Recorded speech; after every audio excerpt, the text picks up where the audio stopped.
inform our participants that we will start our awards session.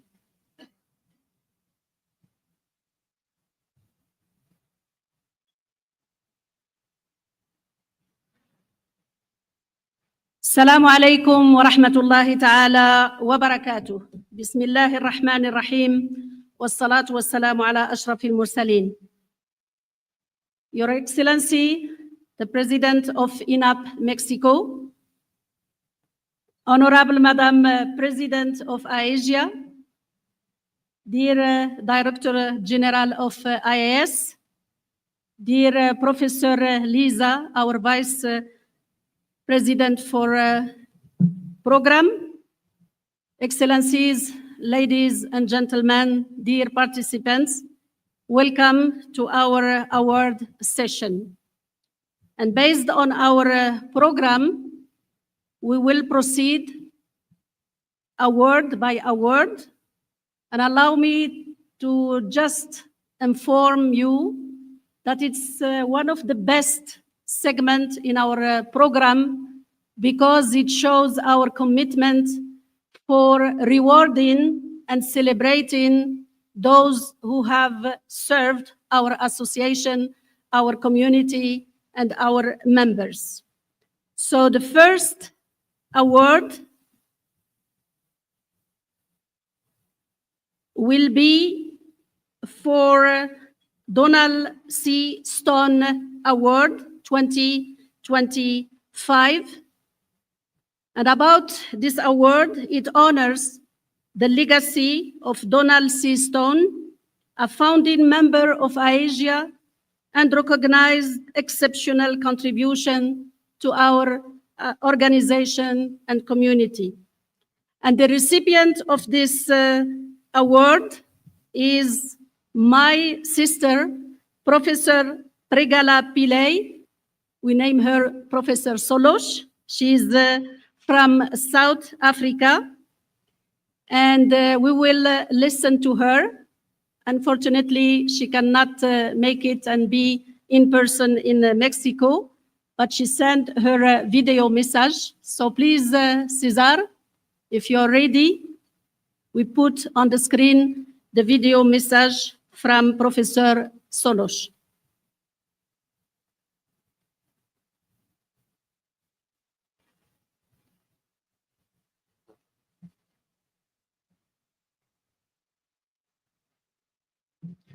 Professor Solos is also leading one of our working group on ethics and public sector culture.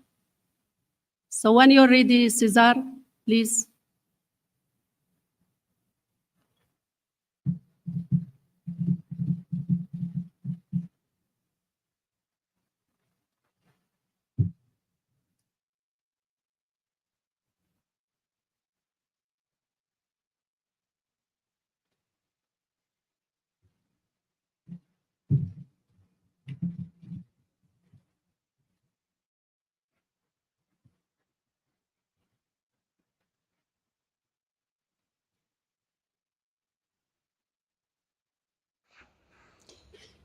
Dear distinguished colleagues, members of IASIA, and esteemed guests, it is with deep humility and immense gratitude that I accept the Donald C. Stone Award.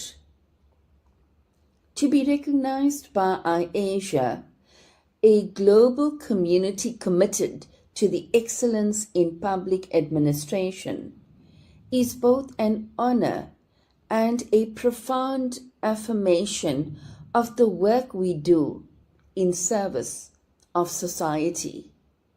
This award is not just a personal milestone, it is a tribute to the many mentors, colleagues, students, collaborators, and partners who have walked this journey with me. I am especially mindful of the legacy of Donald C. Stone himself, a visionary whose contributions laid the foundation for modern public administration.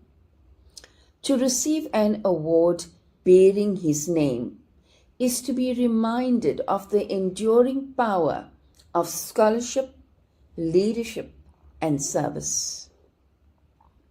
In my own work, I have always believed that public administration is more than a discipline. It is a calling.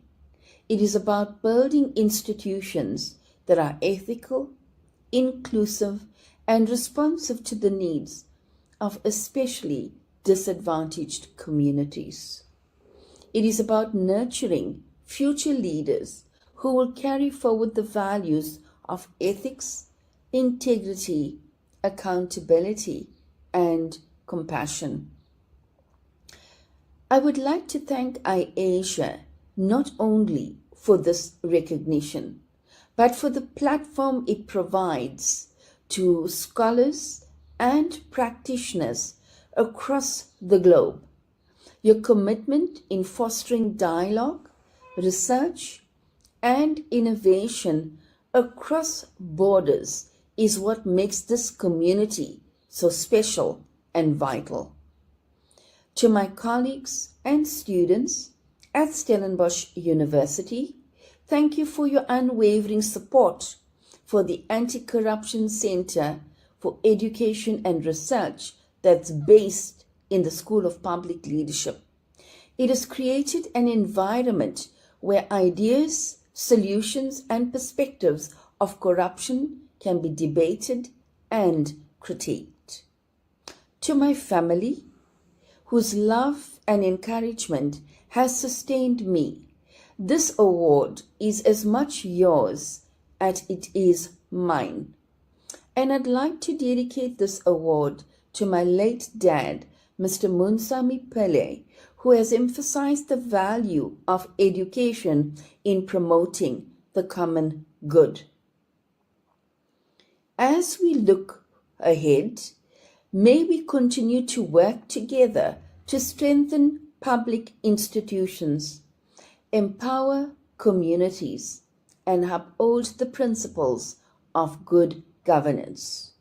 Let this award not be a culmination, but a catalyst for deeper engagement, broader collaboration, and renewed commitment to uphold the common good.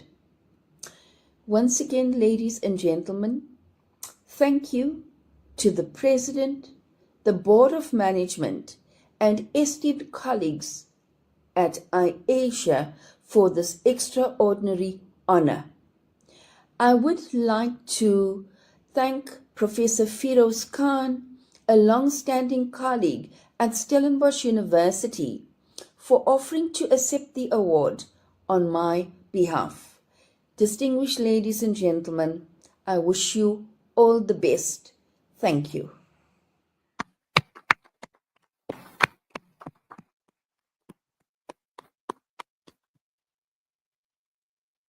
Thank you very much, Professor Pregala Pillay Solos from Stellenbosch University and from South Africa.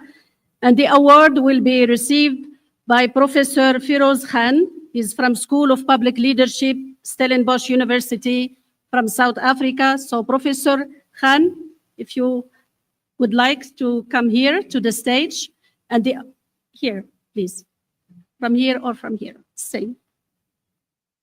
And I would like to invite His Excellency, the President of INAP, to give this award to our sister, Professor Pregala, represented by Professor Khan. So please.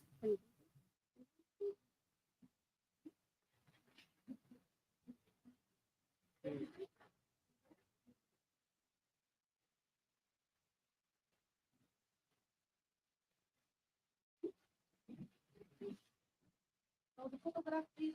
Have nice pictures.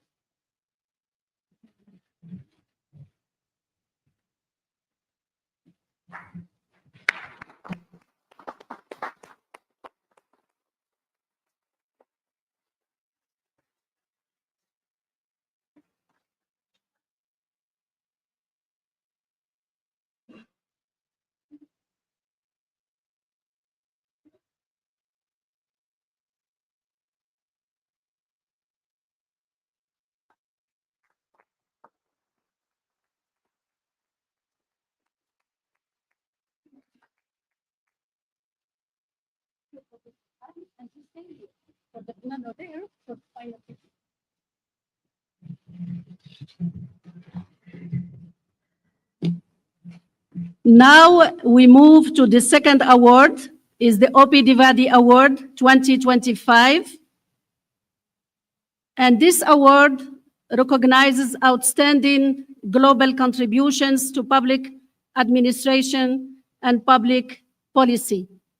And I had the honor to receive it in 2015 in Paris, thanks to IASIA, president at that time, Professor Michael DeVry. So this year, this OP Diwadi Award has two distinguished laureate nominees. First, Dr. Raed bin Shams. He's the past president of IAS from the Kingdom of Bahrain, who will deliver his lecture online. And we have also one of my dear colleagues from UN CEPA, Professor Luis Fernando Aguilar Villanueva. He is Maestro Emerito del Colegio de Jalisco from Mexico.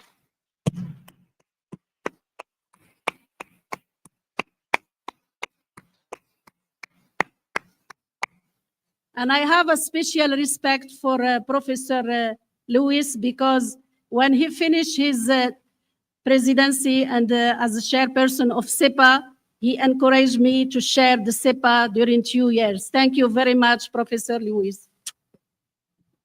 So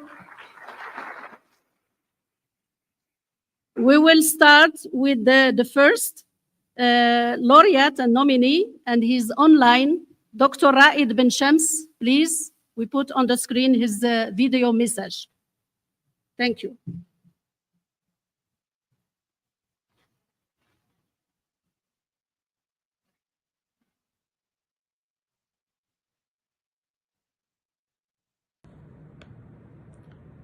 الحمد لله رب العالمين والصلاة والسلام على أشرف المرسلين محمد بن عبد الله وعلى آله وصحبه وسلم. Assalamu alaikum wa rahmatullahi wa barakatuh. Peace, mercy and blessings of Allah be upon you. Your Excellencies, distinguished members of IASIA, dear colleagues and friends. I speak to you today from the Kingdom of Bahrain with deep humility and profound gratitude. To receive the OP Divadi Award 2025 is one of the most meaningful honors of my professional life. Not merely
Sorry, it arrived, no worry. So since we have the second laureate in person here, allow me to invite you for a long, long ovation for Professor Luis.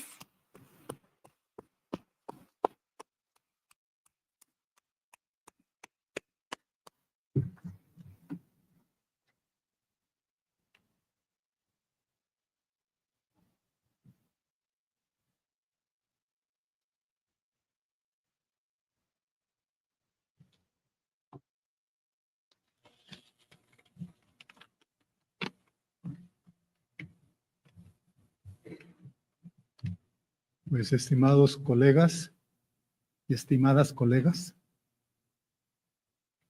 respetada y apreciada Nayat Sarruk, respetado y apreciado doctor Sofian Sarawi, amigo presidente del Instituto Nacional de Administración Pública de México, Luis Miguel. Agradezco a la Asociación Internacional de Escuelas e Instituciones de Administración Pública este inesperado reconocimiento académico, motivador, alentador, y que me brinda también la ocasión para agradecer a las universidades las oportunidades recibidas de docencia e investigación, agradecer también a los colegas académicos y a los estudiantes por sus preguntas, observaciones críticas y posiciones alternativas. Y fuera del mundo académico, quiero agradecer a mi querida familia, a mi esposa Marina y a mis hijos Martino y Priscila, por haber respetado pacientemente mis tiempos de estudio y mis estancias académicas fuera del hogar. Lo que logramos en nuestras vidas no es únicamente resultado de nuestro empeño y actividad personal. En mi caso, es el resultado de inolvidables maestros, filósofos y politólogos de México, Italia y Alemania, donde me formé.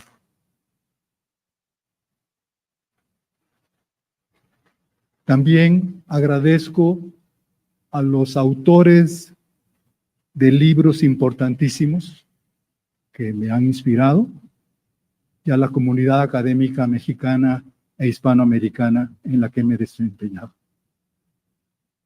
Por esto, porque creo que el resultado de esta distinción es resultado de muchos actores. Quiero citar unas palabras del email de congratulaciones que en estos días pasados he recibido.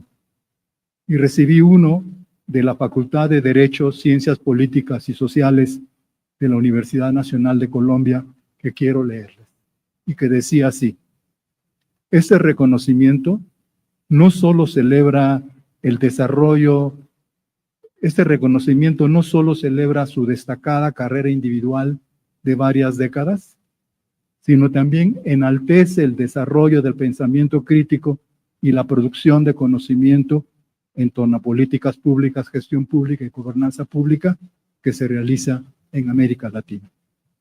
Así percibo, así celebro y así agradezco este OPI Dwivedi Award. Quiero manifestarles que he apreciado mucho el tema de la reunión internacional de este año, Shaping the Future of Governance. Gobernanza es actualmente un concepto catalizador. Catalizador porque incluye las múltiples realidades del mundo público y estimula su interacción e interdependencia. El Estado, la ley, el gobierno, la política pública, la administración pública, la ciudadanía, las relaciones intergubernamentales e internacionales, la opinión pública, la comunicación social. Recoge, comprende, implica e integra estas realidades y estimula su interacción e interdependencia. La gobernanza es una valiosa e indispensable referencia valorativa, particularmente en estos momentos críticos e inciertos de preocupación sobre el desempeño de los gobiernos democráticos, el reordenamiento geopolítico en curso, la política de potencia, las tendencias autocráticas, los cambios ambientales, tecnológicos, económicos, conductuales, sociodemográficos, que perfilan la configuración de una nueva sociedad humana. Conceptual y ejecutivamente, la gobernanza es una sólida y valiosa referencia para renovar el establecimiento estatal y social actual, para liberarlo de sus errores, desviaciones e ineficiencias, y también para filtrar y encauzar los cambios que prefiguran la futura sociedad, sus potencialidades y también sus riesgos, sus oportunidades y también sus problemas. Sin embargo, la difusión y el auge del concepto de la gobernanza pública, y particularmente de la nueva gobernanza pública, que renació y se reelaboró en los años 90 del siglo pasado, ha ocasionado este auge, esta difusión, que su definición, su denotación en la academia, en el discurso político y en la opinión pública, se haya vuelto multívoca, equívoca y también errónea por la parcialidad de su composición y por su pretensión de ser válida para gestionar todos los problemas y situaciones sociales de todas las naciones. Considero específicamente cuestionable que la gobernanza se restrinja y se la equipare exclusiva o principalmente a la normatividad que regula el ejercicio de gobierno o a la actividad política que la condiciona y la configura, o a las operaciones de la administración gestión pública que realizan los fines de la decisión gubernamental, siendo precisamente la reducción administrativa o administrativista de la gobernanza la posición teórica más frecuente en la actualidad.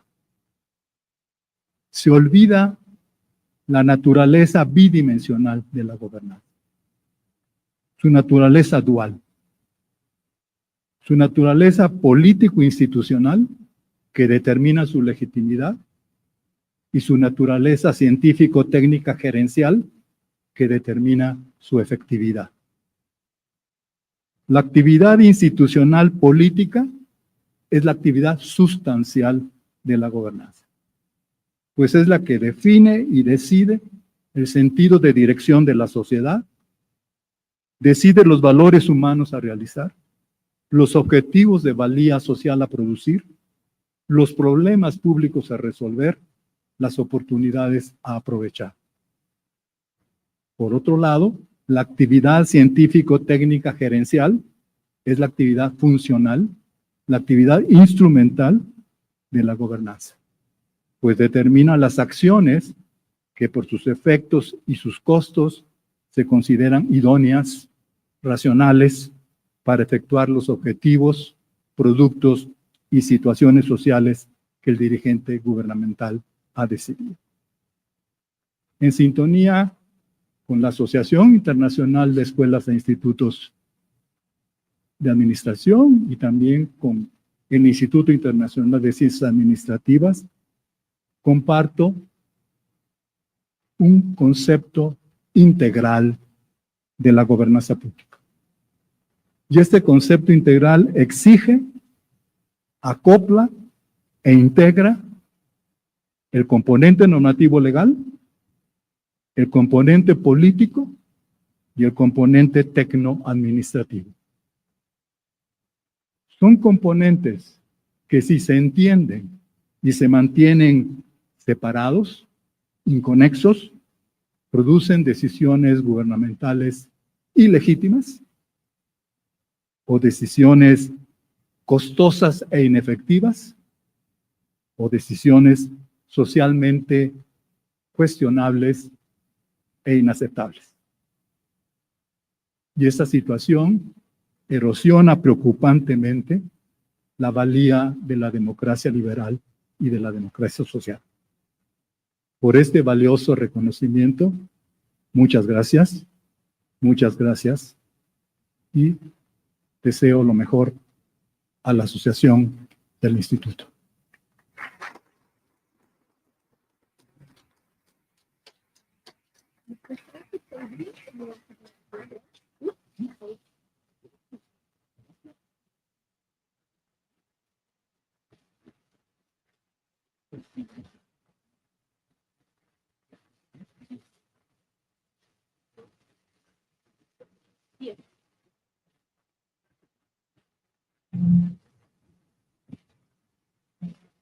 We are also welcoming the wife of Professor Luis and his son. Yes, they are here.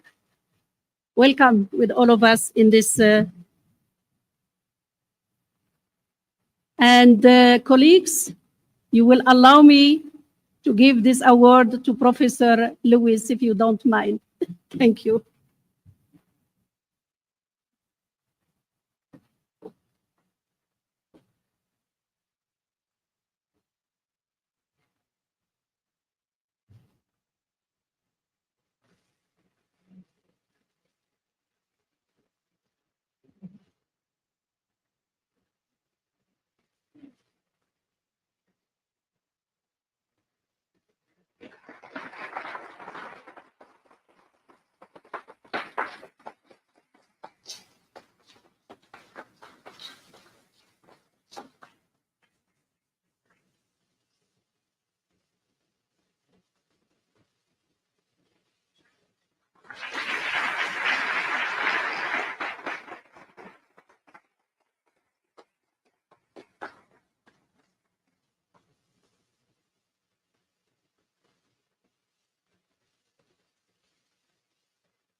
Congratulations, Professor Luis.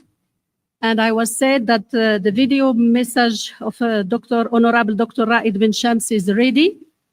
So please, if we can move to the second presentation, lecture.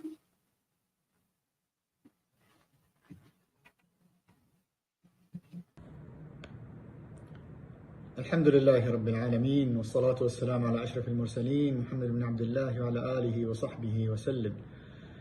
Assalamu alaikum wa rahmatullahi wa barakatuh. Peace, mercy and blessings of Allah be upon you. Your Excellencies, distinguished members of IASIA, dear colleagues and friends. I speak to you today from the Kingdom of Bahrain with deep humility and profound gratitude. To receive the OPD Vadi Award 2025 is one of the most meaningful honors of my professional life. Not merely as a recognition of personal contribution, but as a celebration of the enduring spirit of public service that binds us all. I regret that I could not be with you in person in Mexico City, but my heart and thoughts are very much with you.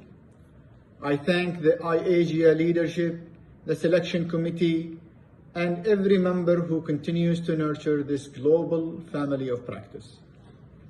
This award bears a name that commands reverence, Professor Ankar Prasad Vadi, whose long life commitment to ethics, integrity, and human dignity transformed the field of public administration.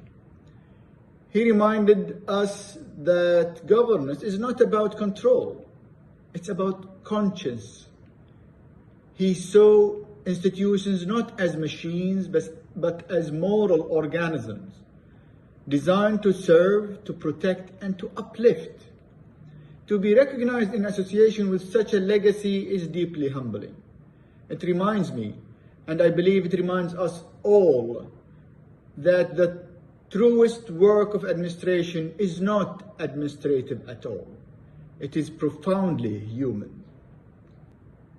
My journey in public administration began more than 4 decades ago. Over those years, I have witnessed governments evolve, societies reimagine themselves, and institutions stretch between stability and disruption. We used to live in what we called the VUCA world, volatile, uncertain, complex, and ambiguous. Today, we stand also in what we call the BANI area, brittle, anxious, non-linear, and often incomprehensible. In such times, the challenge before us is not to seek control over complexity, but to cultivate resilience, empathy, and wisdom within complexity. Our systems will only be as ethical as the leaders who animate them, and our leaders will only be a visionary as the values they hold sacred. as the world around us grew more complex, I found myself asking a simple question. What truly enables leaders to perform, not just to survive, in such an environment that are marked by VUCA and banning? Through years of research, collaboration, and reflection, we came to realize that neither IQ, nor EQ, nor SQ alone could explain the patterns of success I was witnessing in high-performing transformation environments. Something deeper was at play, an intelligence that connects culture, complexity, and connectivity. This realization gave birth to what I developed as C3Q, the Culture, Complexity, and Connectivity Intelligence Quotient. In collaboration with my colleagues at Inoya Leadership in Sweden, whose fundamental work on leadership capacity and systemic transformation deeply inspired and informed this evolution. C3Q represents the next generation of performance intelligence, moving us beyond IQ, EQ, and SQ towards a measurable capability to align culture with purpose, navigate complexity with clarity, and build connectivity that amplifies collaboration, innovation, and trust.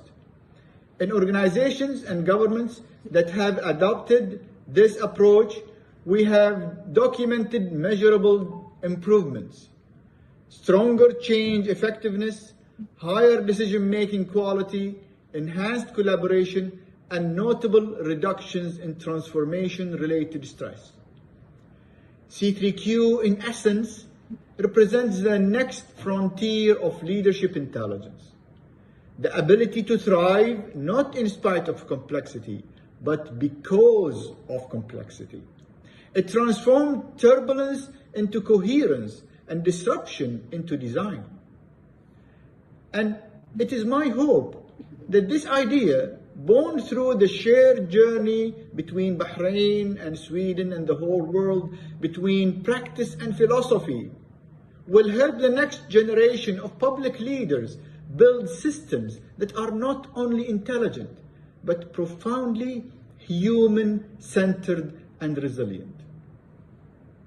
As we gather under the banner of IASIA, we are not simply sharing research or best practices. We are shaping the moral and intellectual architecture of this next generation. The world we face demands leaders who can think systematically, feel deeply, and act ethically. Leaders who understand that authority is not given by position, but earned by service. Leaders who are both effective and efficient, both in person and within the cultures they establish. And leaders who know that progress without purpose is simply movement without meaning. In accepting this award, I renew my pledge to continue helping nations thrive, leaders grow, and institutions evolve with integrity and impact. I dedicate this honor to every public servant who chooses integrity over convenience and service over self. May we all, in our own ways, carry forward Professor Devadi's light so that public administration remains not only the science of systems, but the art of serving humanity. Thank you, IASIA. Thank you, IASIA, for this profound honor. May our shared journey continue towards wiser, inclusive, and more resilient governance for all. Assalamu alaikum wa rahmatullahi wa barakatuh.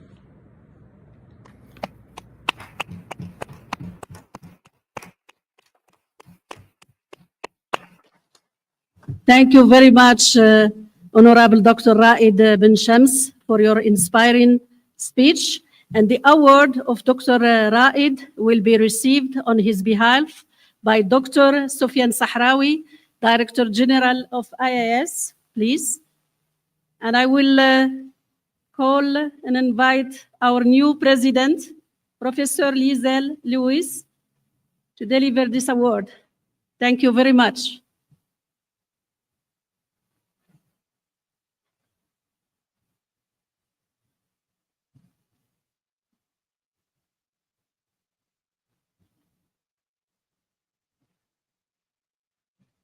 Mhm.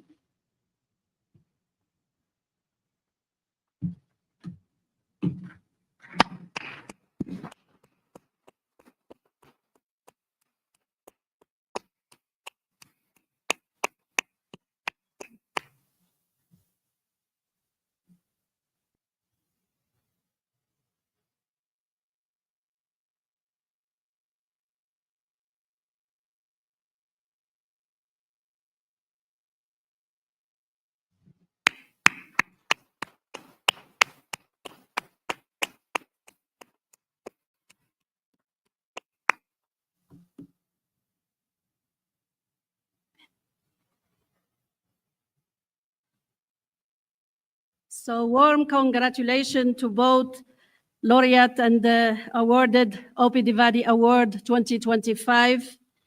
Wishing them long, strong life and brilliant journey, whether in public sector or in another sphere. Thank you very much. So now we're moving to the third award, and it is the Pierre de Selle Award 2024. And this award is honoring the best paper or papers presented during the IASIA annual conference the last year. So in this case, it was in Bloemfontein, Free State University in South Africa. And we have two papers. The first one coming from Egypt. The authors are Professor Dr. Rana Handy, Professor Dr. Nuha El-Mikawi, and our late Professor Dr. Leila El-Baradei in memoriam. They are from American University in Cairo, from Egypt, and the paper was about what do women in the Egyptian public service want, checking perceptions amid a changing social contract. And we have a video message from Professor Dr. Rana Handy on behalf of the group who drafted this paper. Dr. Rana has some problems with her flight. She was in NASPA conference. She was supposed to be with us here. She's extending her apologize. So when we can, if we can put on the screen her video message, please.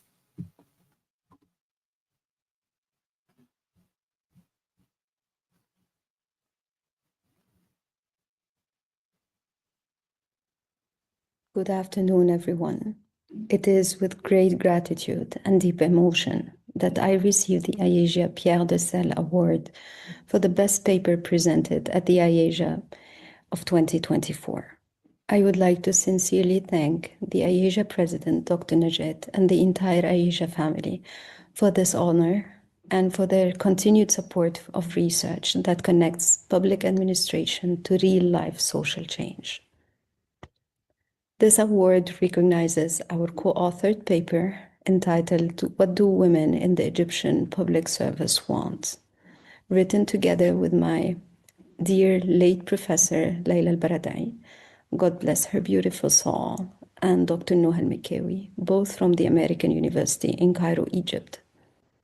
Our study explores what motivates women working in Egypt's public service, what they value, what challenges they face, and how they navigate an institution in transition. Using the social contract as our framework and drawing on over 20 hours of in-depth interviews with Egyptian female public servants, we capture the voices of mid-career women serving the state during a time of economic strain, administrative relocation, and the shifting expectations. This project has also a very personal story. The idea was born 2 years ago during the IASIA conference of 2023 that took place in Manila, when Professor Layla Al-Baradei could not stop talking about the idea for this research project. I still remember our long flight back from Manila to Cairo, filled with notes, ideas, and laughter. From that journey onward, and through countless meetings and discussions with Professor Layla and Dr. Nuha, the paper gradually took shape. We first presented it in Cairo at the AMEPA conference, and then in IASIA in South Africa. Working with Layla was one of the greatest privileges of my life. She was not only an extraordinary scholar and leader, but also a woman with deep ethics, compassion, and conviction. As co-chair of the IASIA's Gender and Inequality theme, she was the one who encouraged me to submit a paper to the 2023 conference and to accompany her to Manila for my first IASIA conference. She believed passionately in fairness, integrity, and equality.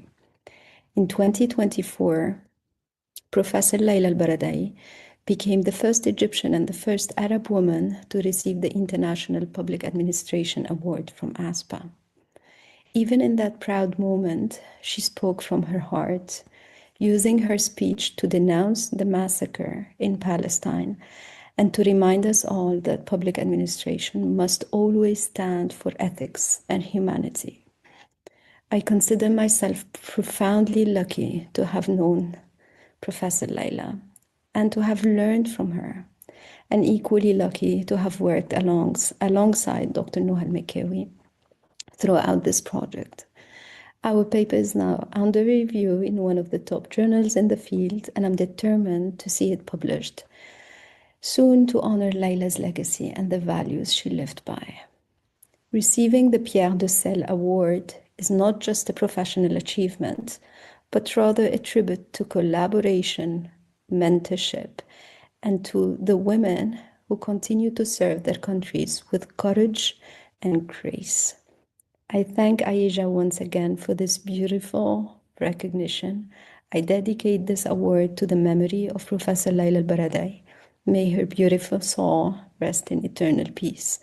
And to every woman in public service who continues to make a difference, often quietly, but powerfully. Thank you.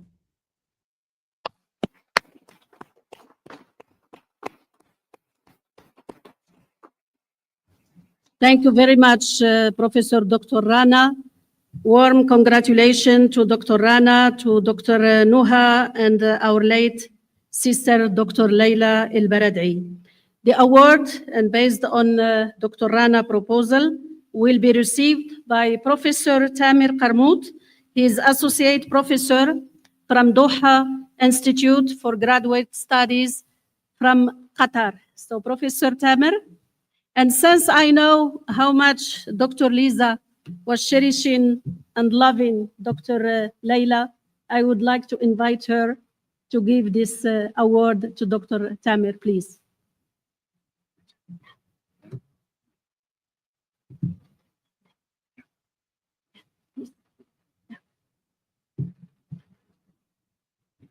So Dr. Lisa will give the three awards and certificates, and we rely on Dr. Tamer to give them to our colleagues.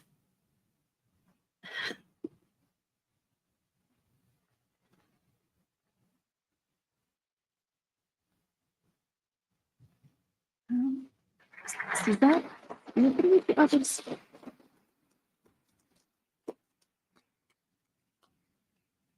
You stay there, please. He will give you the second one and the third one.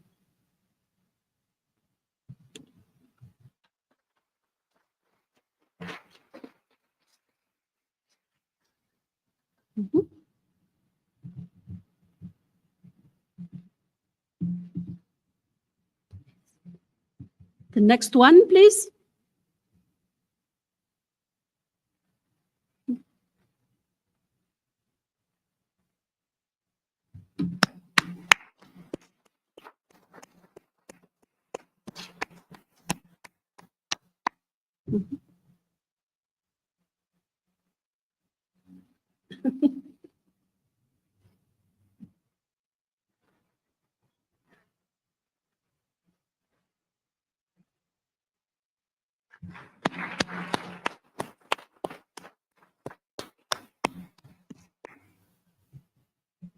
Thank you very much, Dr. Tamir. And please don't leave. You will stay with us for the group picture. And this year we honored the second paper prepared last year in Bloom Fountain by Professor Lan Umek, Professor Alexander Aristovnik, and Professor Dijan Ravsej from University of Ljubljana from Slovenia. And the paper was about determinant of ChatGPT acceptance in higher education, a focus on employability enhancement in public administration.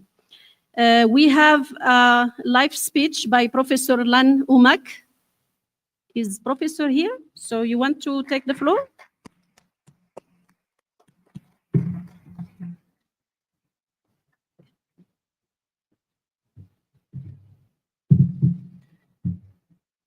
Madam President, distinguished colleagues, dear friends.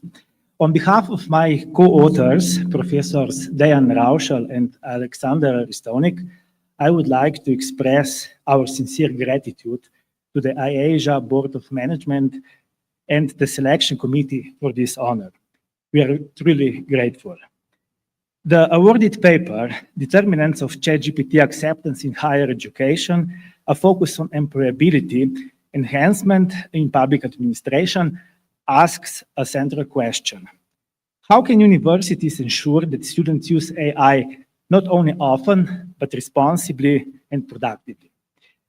From our research, 3 lessons emerged. First, clarity builds responsibility. When rules are transparent, students act ethically. The second, skills matter more than hype. Verification, critical thinking, explainability, and data awareness are essential. And third, employability is the catalyst. When students see real workplace value, they use AI wisely and effectively.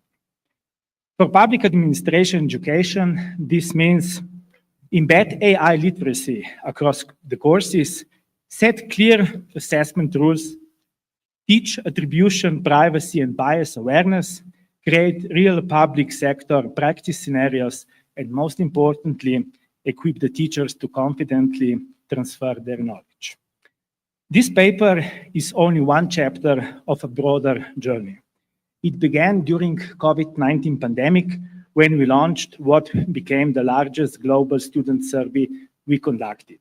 We collected more than 30,000 student responses from over 100 countries. That was our turning point. Since then, we have continued through the second pandemic wave, the Russian-Ukrainian war, and now into the era of artificial intelligence, gathering again over 20,000 student responses, including detailed insights from the public administration students, which form the basis of our paper. We intend to continue this research annually, and we warmly invite collaboration, whether in collecting student data or using open data sets we published on Mendeley. Madam President, thank you once again. We are proud to bring this award back to Ljubljana, and we remain committed to preparing the next generation of public servants to use AI wisely, accountably, and for the public good. Thank you. Gracias. Hvala lepa.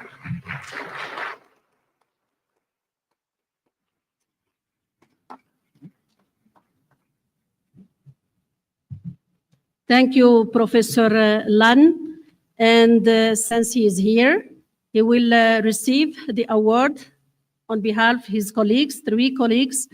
And you will allow me to welcome to the stage Professor Jurash Nimek to deliver also maybe I will give you 1 or 2 minutes quickly because we are running late. Few words about this contribution, and we move to the award. From where you want.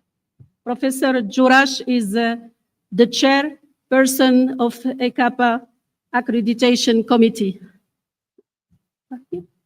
As you like. From there? Yes, yes, please. Okay, thanks for the invitation. I will be very short.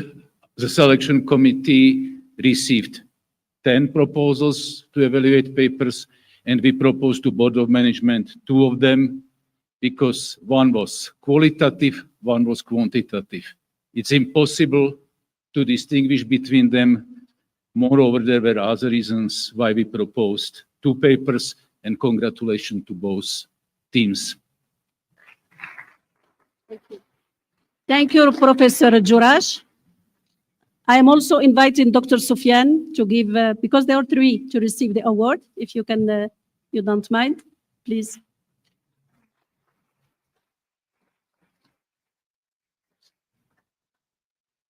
Cesar, the other ones, quickly.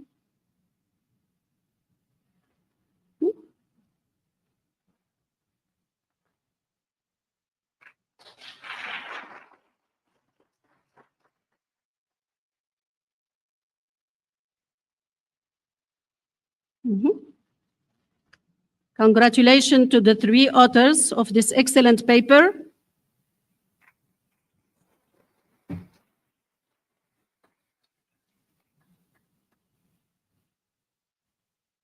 And now we will move to the last award.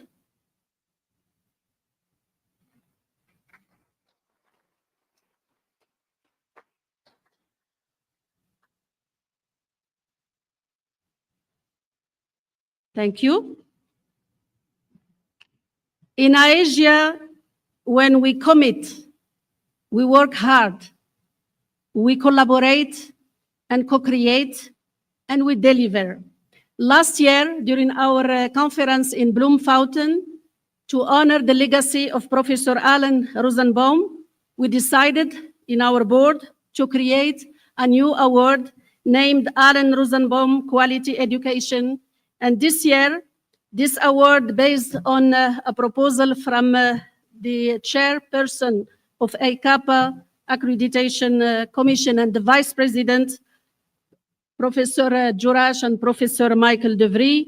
They proposed to give this new award of Alan Rosenbaum Quality Education for 2025, and it will honor academic programs that embody quality, inclusiveness, and innovation in public administration education. This award this year will be given to Hamad bin Khalifa University, based in Qatar, College of Public Policy, the Master of Public Policy program. And we have a video message from Dr. Logan John Robert Kushran, Professor and Acting Dean, College of Public Policy from Hamad bin Khalifa University in Doha. So please, if we can put the video message on the screen.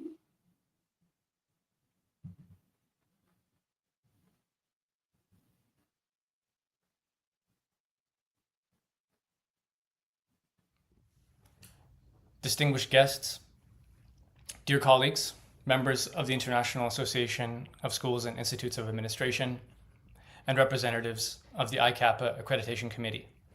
On behalf of the College of Public Policy at HBKU, I'm deeply honored to accept the inaugural Alan Rosenbaum Quality Education Award. I wish I was present in Mexico City to celebrate this honor with all of you today. I am currently serving as the acting Dean of the College of Public Policy. My name is Logan Cochran, and it is an honor to virtually be with you. This recognition stands as a testament not only to the dedication of our faculty, staff, and students, but also to the legacy that this award represents. We are extremely proud that our students have won notable global and national awards, gone on to hold leadership positions in public, private, and nonprofit sectors, and have also gone on to continue their academic journeys into doctoral programs. It is for them that we are dedicated to quality education. We are grateful to the selection committee, the board of management, the president, Dr. Najat, for this prestigious distinction. This award is a testament also to our founding dean, Dr. Leslie Powell, who took the College of Public Policy at HBKU from an idea to excellence in education. This award recognizes his leadership. It is also a recognition of the hard work, dedication, and commitment of our faculty, whose teaching, mentorship, and supervision are the basis of this success. The MPP program at HBKU is committed to quality education. This award is a moment for us to reflect on the steps we have made thus far in advancing quality education in our university, in our region, and beyond. At the same time, we view this award as a responsibility to continue on that journey to quality education and excellence in education. Quality education, in its holistic meaning, within the classroom, within supervision meetings, and beyond, is the cornerstone of effective public service and good governance. Our curriculum is designed to foster critical thinking, ethical leadership, and a spirit of innovation for future leaders, qualities that are essential for addressing the difficult and complex challenges facing all of our societies today. We dedicate this honor to our students and faculty, all of our students and faculty, from all of the students represented, from all of the schools represented today, whose passion for learning and commitment to public service inspire us all to do even better.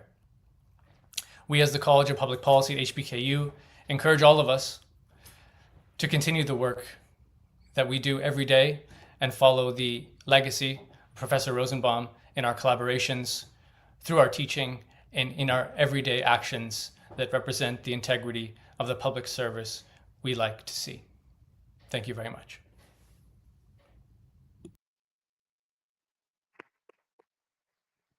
Thank you very much, Honorable Dr. Logan. And this award, the first edition, will be received by Professor Tamer Karmout. We are inviting you to come again to the stage, please. And thank you for helping us in this matter. I would like to invite His Excellency, the President of INAP, to deliver this first edition, please.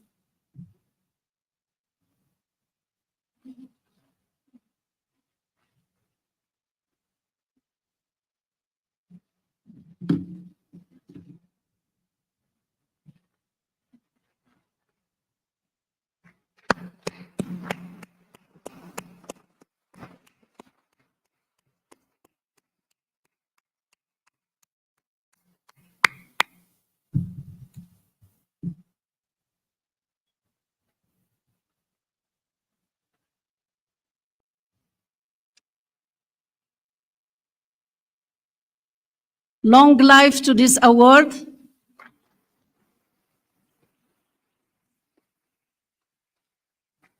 So please don't move. We will invite all those who are in person here. Professor Firaz, for the group picture.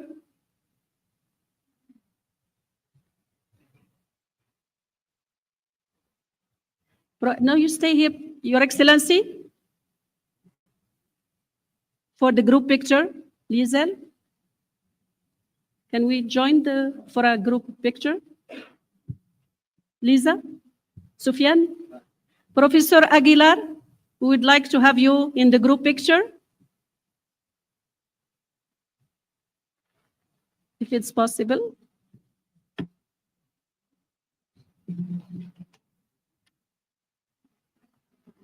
Dr. Jurash, join us to the podium, please.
So please, don't leave the auditorium.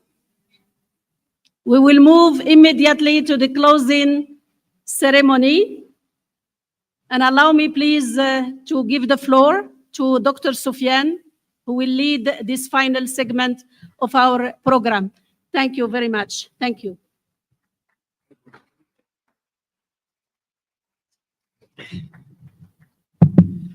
Okay, thank you all for staying this late. This is the last part of our program of the conference. So I would like to invite Kimberly Atiba, our dynamic program manager, to come to the stage. Let me introduce the agenda of this, because we have 4 components to this closing ceremony. First, we will have the scientific report by the co-rapporteurs. They're sitting there, I believe, or is Dr. Ricardo Corral here?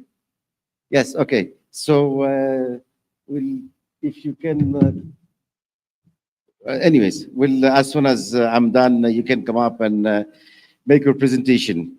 The second part of this program will be closing speeches by Dr. Lisa Lewis, Dr. Najat Zarrouk, Dr. Luis Miguel Martinez, and myself. And then the third part will be special thanks, gifts, recognitions of people that have really made this conference a great success.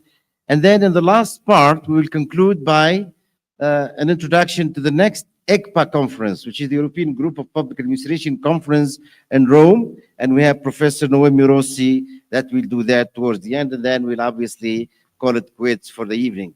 So I would like to call upon the co-rapporteurs to come up, Professor Lisa van Jaarsveld and Professor Ricardo Corral to come up to the stage and make their scientific report. Please.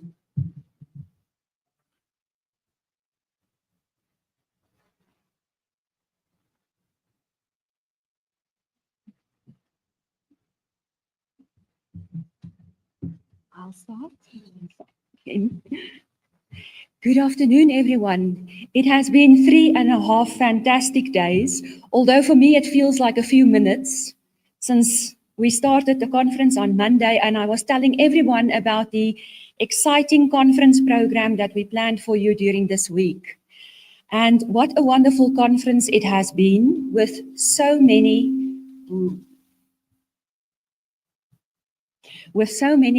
wonderful papers presented in our 11 working groups. And to make a success of the IASIA conference, we rely heavily on the working groups.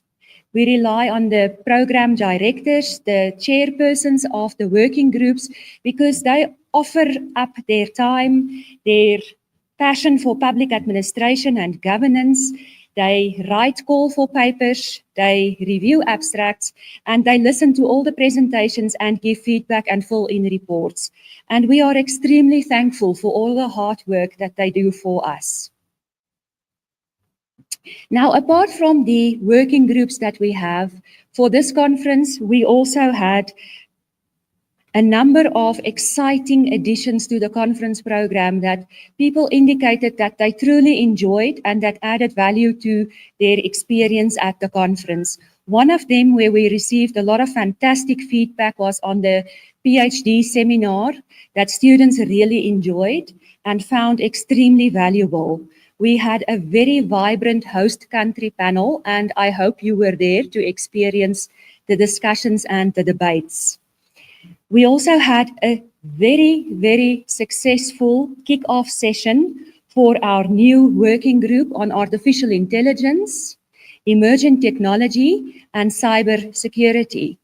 During that session, we had more than 45 participants that indicated to me and to Professor Natasha Holzhausen that they are extremely interested in this new addition to the IASIA family program, and that will be included as of next year. So please remember to send your submissions to us for the conference next year. The other very successful aspect of our conference was the UNDSA sessions that we had with Christina.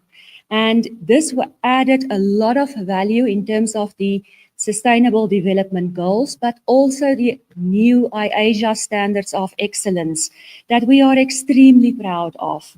And I really want to say thank you to Christina, to UNDSA and the United Nations for their continued support, and that we can always include them in the IASIA program and we can always rely on them. It is a wonderful addition, and thank you again for all your hard work on the Sustainable Development Goals and the new standards of excellence. Now, as I went from session to session, and I attended a lot of sessions because I find them very interesting, one of the main issues that was constantly mentioned and discussed was the aspect of training, retraining, upskilling, more skilling, and increased knowledge for public servants as we move into the future, into new governance, government, and the aspect of creating different ways of thinking due to training for public servants. But it was also mentioned a number of times that training might not be enough. We need to think of more ways to re-skill, rethink, and reapply what the public service needs to do. So there's a challenge in there for us as we move towards the next IASIA conference in 2026.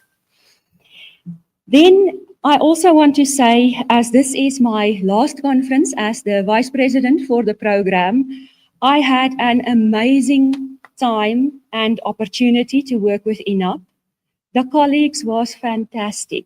I can't say thank you enough to Santiago and to Ricardo, Armando, and to the president of INAP.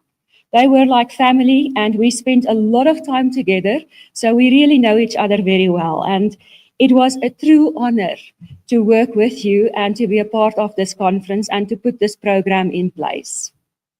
And then lastly, I want to say to the IASIA family that it was really a blessing to work with you as the Vice President for the program. I learned a lot. The staff at IASIA was fantastic, and it was a privilege to work with them. And to the working groups, they are the heart and soul of IASIA. And thank you for the opportunity to learn and grow with you throughout the last couple of years. And thank you for being at the conference.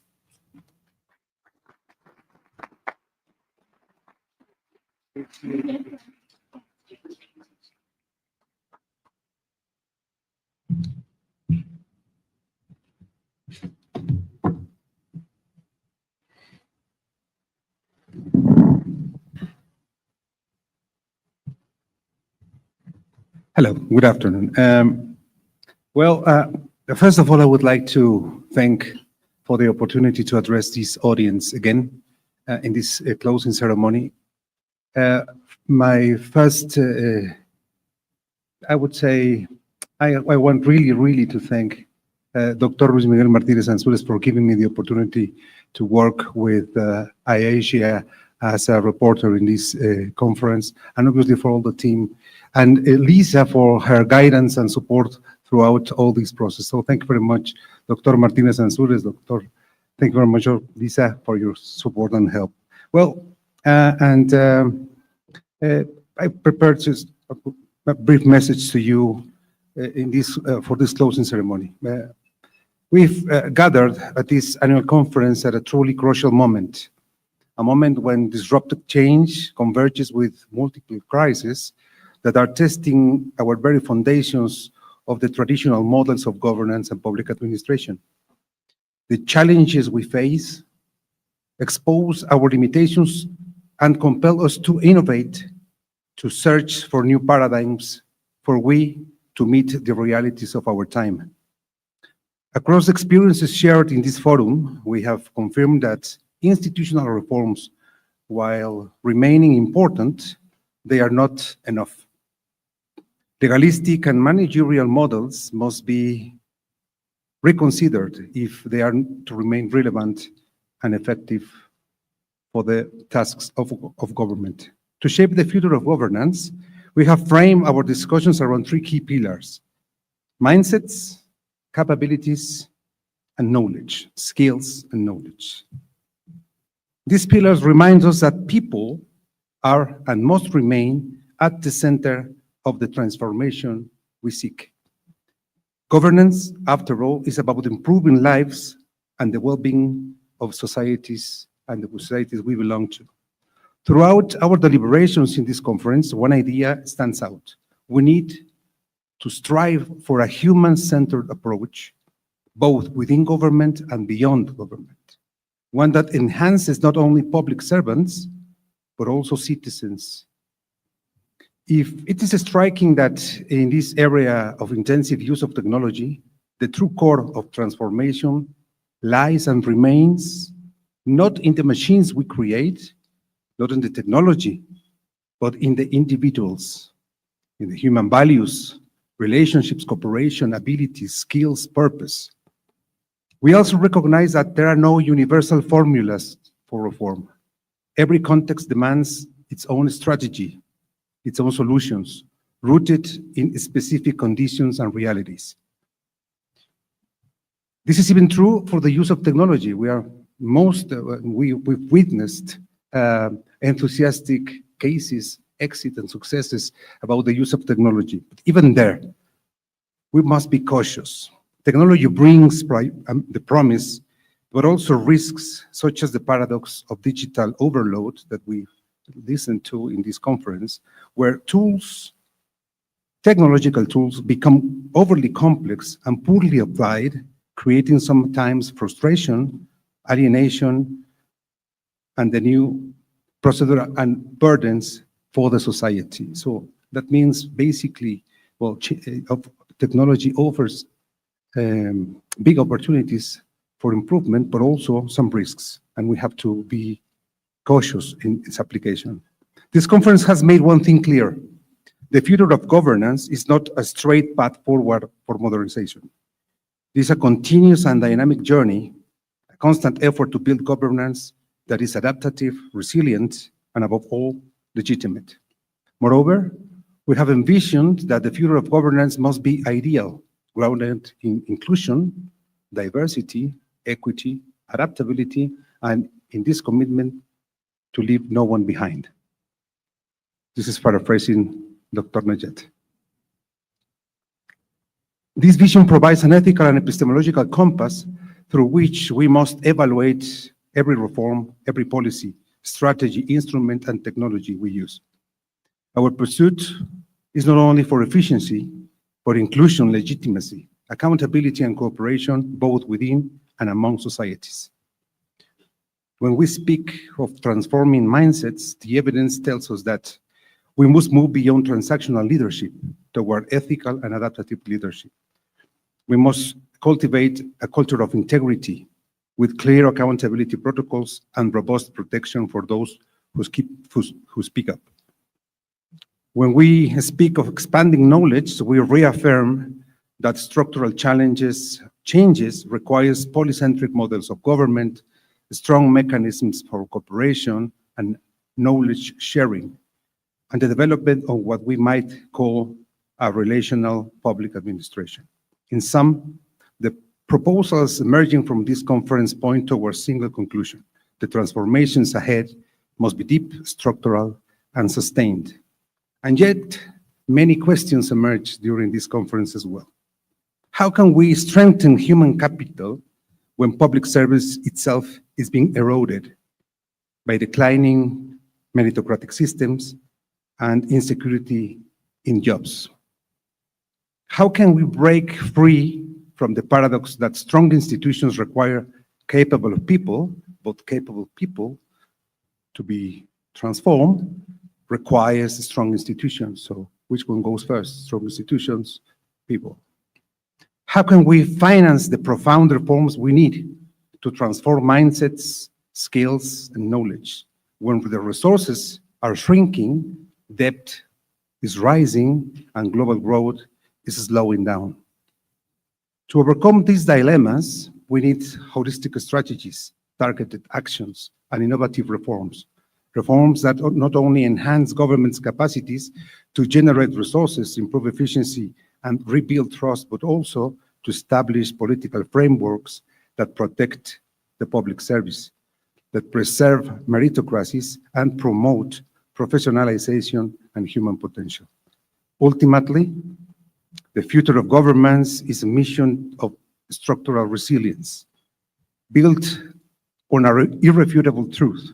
There can be no good governance without deep technology, no good governance without inspired leadership, capable of balancing the power and knowledge, no good governance without a participatory society, and no good governance without a public servant who is motivated, ethical, and professional. Thank you very much.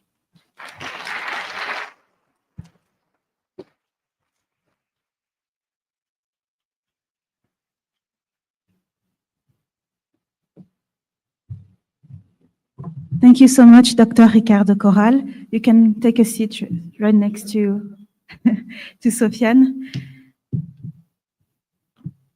So as you can see, our working group were very productive and inspiring. And we asked the different chairs of these groups to deliver a report. And this report is a video. So please, can we see the report?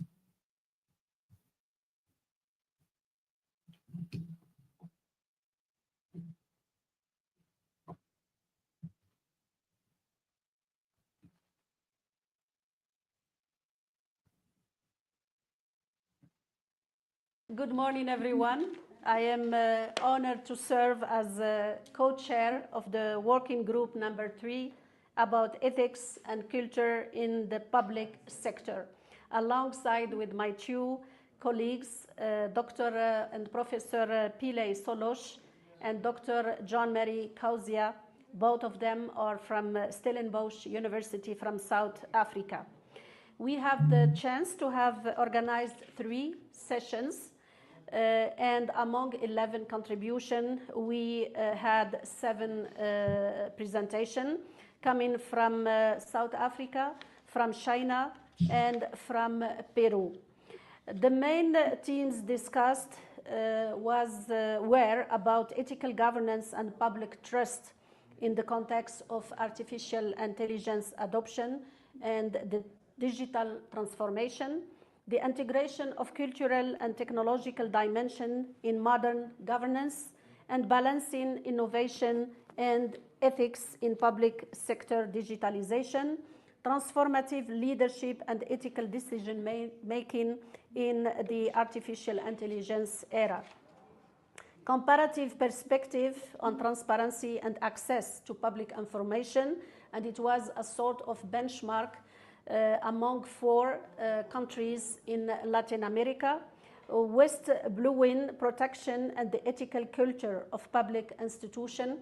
Should we consider whistleblowing as a risk or as an intervention?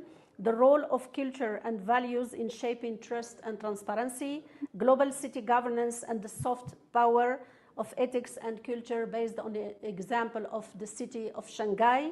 And also accountability tensions when we have to deal with coalitions, governments, in particular at the local level and municipal level, cultural context in ethical public decision-making, political interference and ethical neutrality in public service, and finally, institutional mechanism to safeguard administrative ethics in the public sector.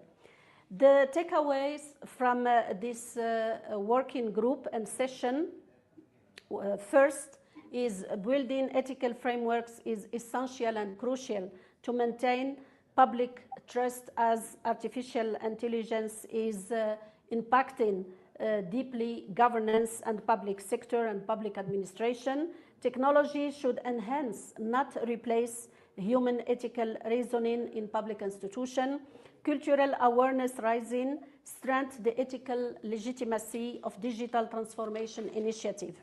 Transparency mechanism remains uneven across Latin America context, but with some champions like Uruguay, whistleblowing should be reframed and as a public service, not a risk, and they should be protected. Cultural narrative and ethical behavior form the foundation of global city legitimacy and citizen engagement. Ethics and accountability must coexist within political administrative system. Cultural factors heavily influence ethical behavior and governance outcomes. And finally, continuous dialogue and serious dialogue and ethical dialogue between politicians and administration and co-creation and collaboration are crucial for sustainable ethical governance. Our gratitude to all the contribution we had from these countries, and we look forward to welcome you in our next conference. Thank you very much. Hello, I'm Mélanie Recourt from the Federal Public Service Policy and Support in Belgium, and I coordinate the Working Group 1 Education and Training in Public Administration, together with my colleague Professor André Krookamp from the University of the Free State in South Africa. During the sessions of our group, we observed and concluded that the ever-changing environment requires alternative strategies and modes of delivery to address the challenges faced by public servants. Different case studies were shared from academics as well as practitioners from Belgium, from Greece, Lithuania, Uganda, from Portugal and South Africa. The case studies can be categorized under methodology and curriculum, training systems, leadership, human resources, and skills issues. Excellent evidence-based and creative responses were presented.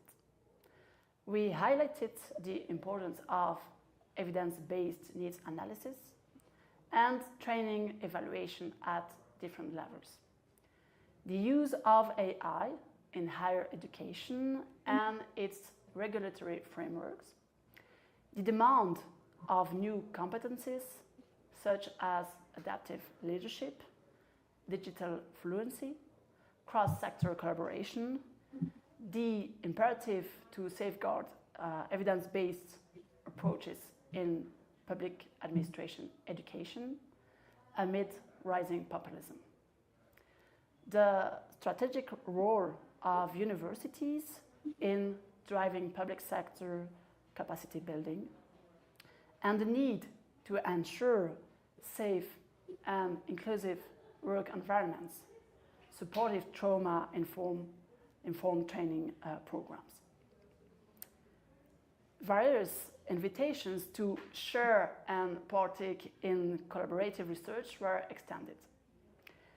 Our exchanges helped us to select the skills needed and to adjust curricula in order to ensure that innovative methodologies are incorporated in the education and the training of current and future public servants.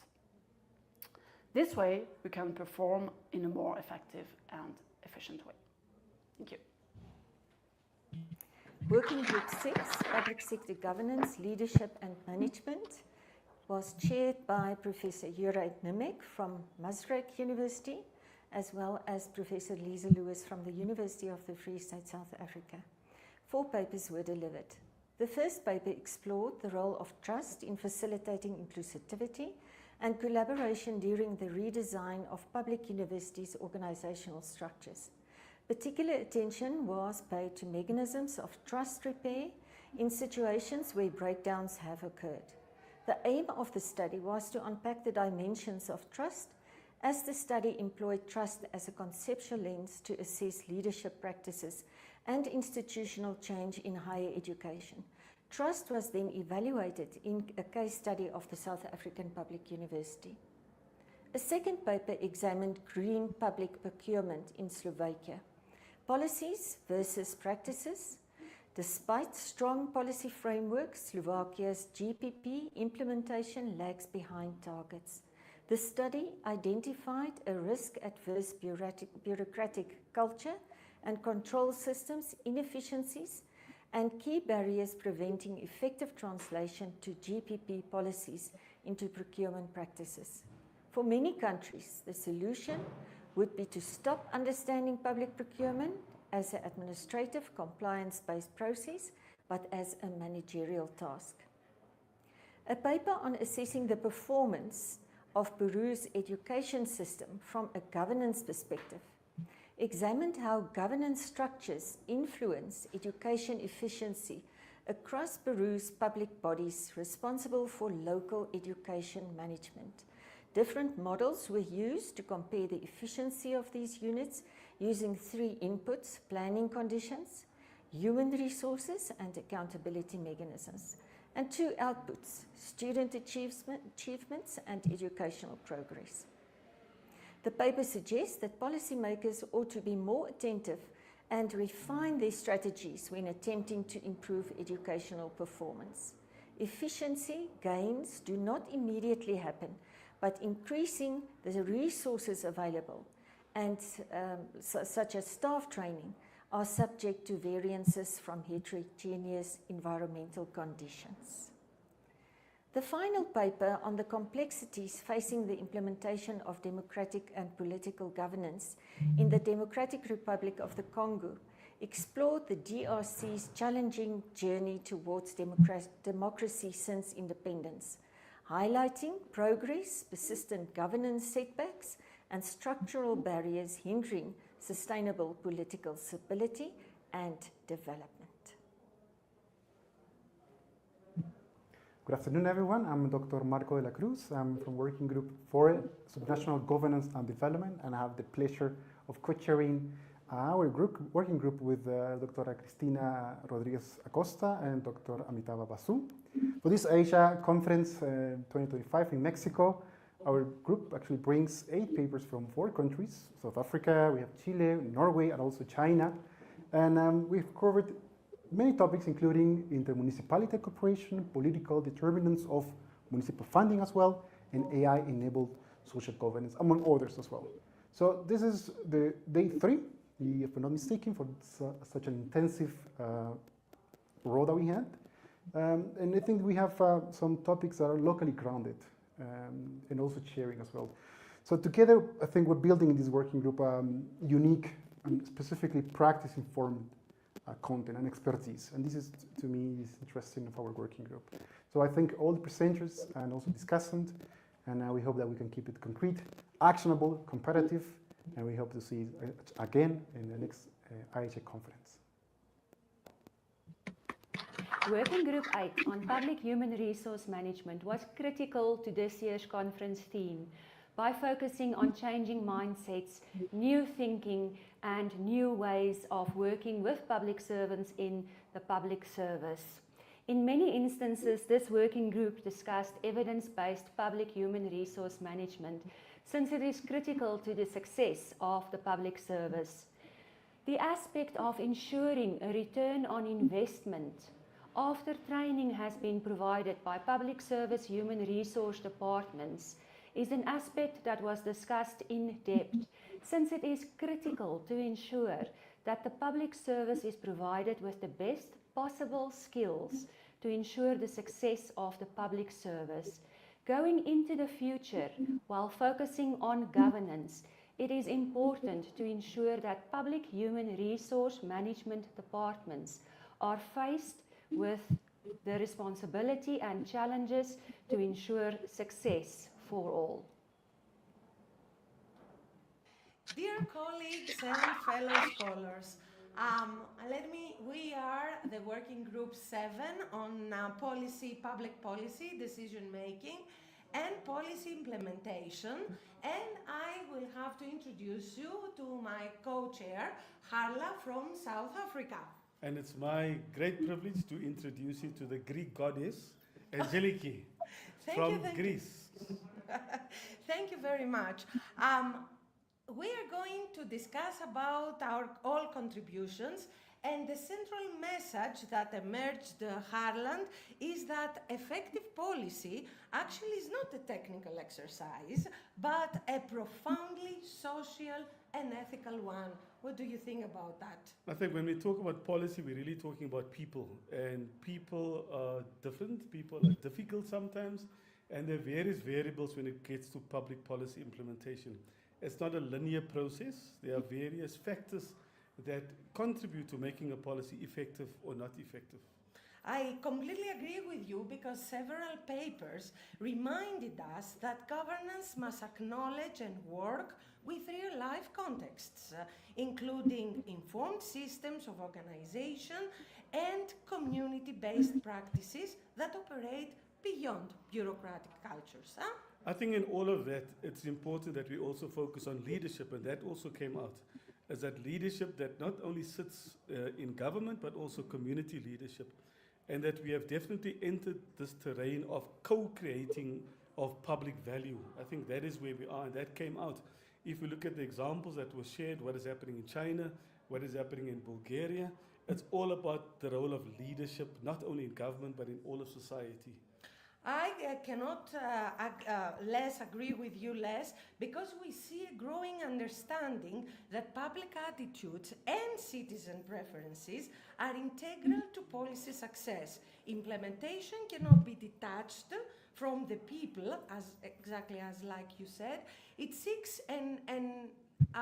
policy seeks to serve, isn't it? I think that was the key features that came out from our track chairs. I think definitely it's about the service of this greater good. Mm-hmm. It's about making sure that the different parties within the governance ecosystem understand their roles and responsibilities, mm-hmm. and stay in their lane. But also when you're not in your lane, call one another out and to say, mm-hmm. listen here, you are not doing what you're supposed to be doing.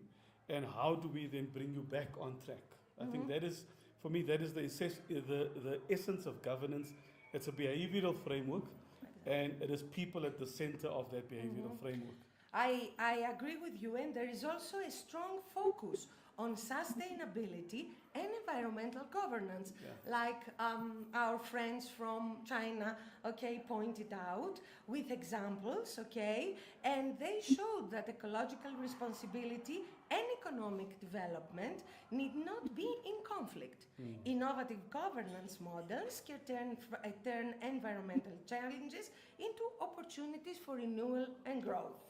Yeah, I think what also came out of this is the whole concept of informality, mm-hmm. and how do we work within that space where states are beginning to fail as mm-hmm. well, and how citizens and the growing urbanization, how we ensure that we listen, be more responsive as a government, but also in that co-created space. Mm-hmm. Just taken together, these studies call for a reimagining actually of public governance, one that integrates knowledge, community experience, and ethical responsibility. The path forward lies not only in designing better policies, but in building stronger relationships between institutions and the citizens they serve. What do you think? I agree with you, and also I think implementation is an art. It's both art and science, and how these two worlds get together. I think that is the future, and also the importance of digitization and bridging those digital divides, and using technology responsibly to enhance governance. Well, yes. Thank you very much. Thank you. In Working Group 3, we held 4 sessions. In total, 10 papers were presented from China, South Africa, Portugal, Zambia, Spain, Romania, and Slovenia. Examples from Portugal and Brazil show how AI can reinforce the work of the Supreme Audit institutions while underscoring the need for explainability, audit trails, and human oversight. Evidence from Zambia and China confirmed that successful digital government and urban transformation depend less on strategical documents and more on interinstitutional coordination, stable funding, and interoperability. At macro level, Slovenia mapped the shift from neo-Weberian paradigms to hybrid digital architectures based on papers that were published. Romania analyzed constitutional court reform through a principal-agent lens. Independence and accountability are complementary values realized via appointment roles, procedural safeguards, and incentives. South Africa had a general warning, switching the formal model, parliamentary sovereignty versus constitutional supremacy, is inconsequential without vision, governing capacity, and coherent plan. Spain offered an operational framework that links participation to decision. Evidence from China on contracted social services showed the limits of narrow, short-term KPIs regimes. They erode professional judgment and can degrade outcomes. The core recommendations from this working group on public sector reform to the public administration community based on these papers are to treat data and algorithms governance as public infrastructures, anchored in interoperability standards, privacy by design, and robust audit trails. To align incentives and rule of law guarantees in institutionalized reforms by balancing independence and accountability. Another recommendation is to invest in the intermediate capabilities that connect participation to actual decisions. Another one will be reinforce public institutions' ability to handle digital transformation and disinformation by embedding evidence-informed practice across policy and operation. Finally, even if we are old-fashioned with digital transformation, AI, big data, algorithms, don't forget that reforms based on this are instrumental. They should be in the center of the creation of value for the society. We have had very interesting days regarding working group 11, in which we have 4 presentations. The first day, we had a fresh perspective in managing a non-natural disaster, lessons for Kitasi landfill, a case study in Uganda. From the Uganda Management Institute, in which you could see how Uganda is participating to diminish and mitigate disaster. After that, on the other side of Africa, from the University of Fort Hare in South Africa, we had a financial management risk recovery framework for a local government. And in this perspective, it was from another perspective, something that governments need to have in order to have the financial resources available for any kind of disaster. And today, from the University of Maryland, we have a very interesting presentation from this teacher who show us the importance of community regardless of vulnerability, in which communities have to be trusted. And in my case, I gave a presentation focused on one of the most important and largest municipalities in Mexico, Iztapalapa, and a perspective from a quantitative assessment analysis of what has to be done regarding risk reduction disaster. Thank you very much. I'm Letícia Godinho. I'm from Brazil and one of the chairs of Working Group 5. And in our group, we discussed several things related to gender diversity and equity, such as the political participation of women, the development of Black leadership programs. We also discussed the relationship between North and Global South and some other very relevant subjects. And in general, we concluded that we have achieved a lot. We have discussed a lot of tools and programs and policies for to promote inclusion. But we also face a lot of challenges today. We have a very challenging environment with a backlash of diversity and equity policies. So that's why it's really important to reinforce the central role of inclusion policies for for enforcing our democracy. Well, hello. This is the summary. Well, the summary of the theme track, which is called "Shaping the Future of Governance." We had nearly 20 participants from around 10 countries participating in 8 panels.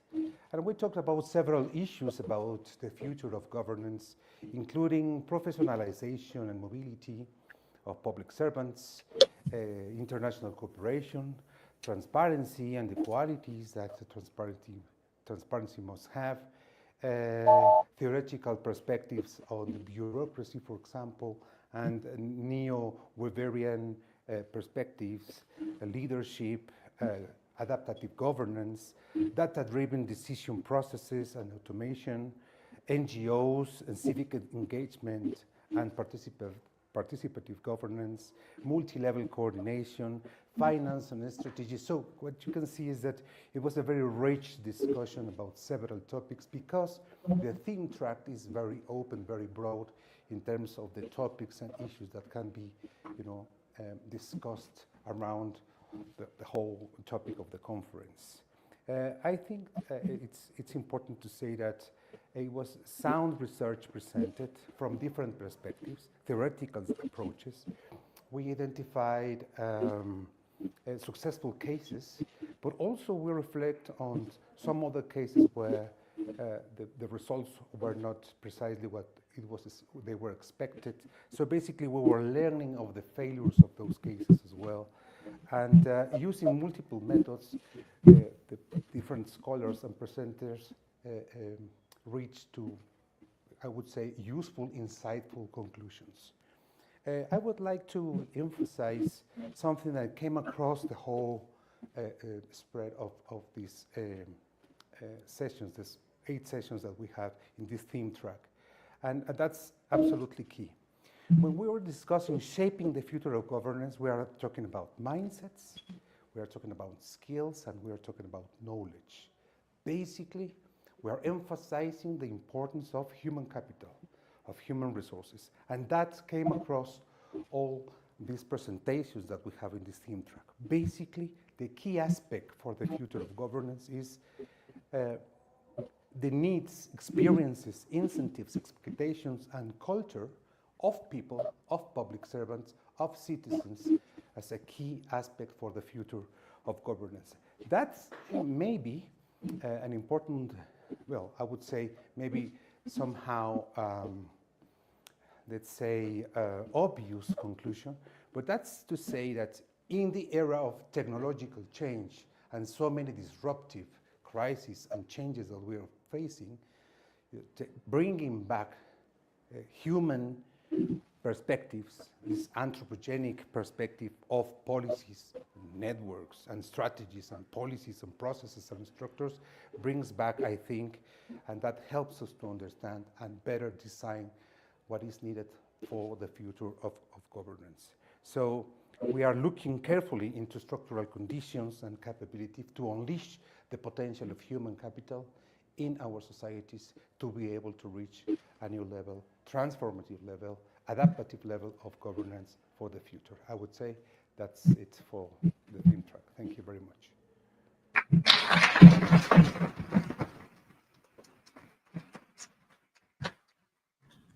Thank you so much for your attention. It is very important to us to leave the floor to each chair because it's a very long video, of course, but you are the core of this conference. We count on you to work throughout the whole year and make the governance better. That's why we want to thank you by giving you a certificate because you made a great job. You read all the papers, you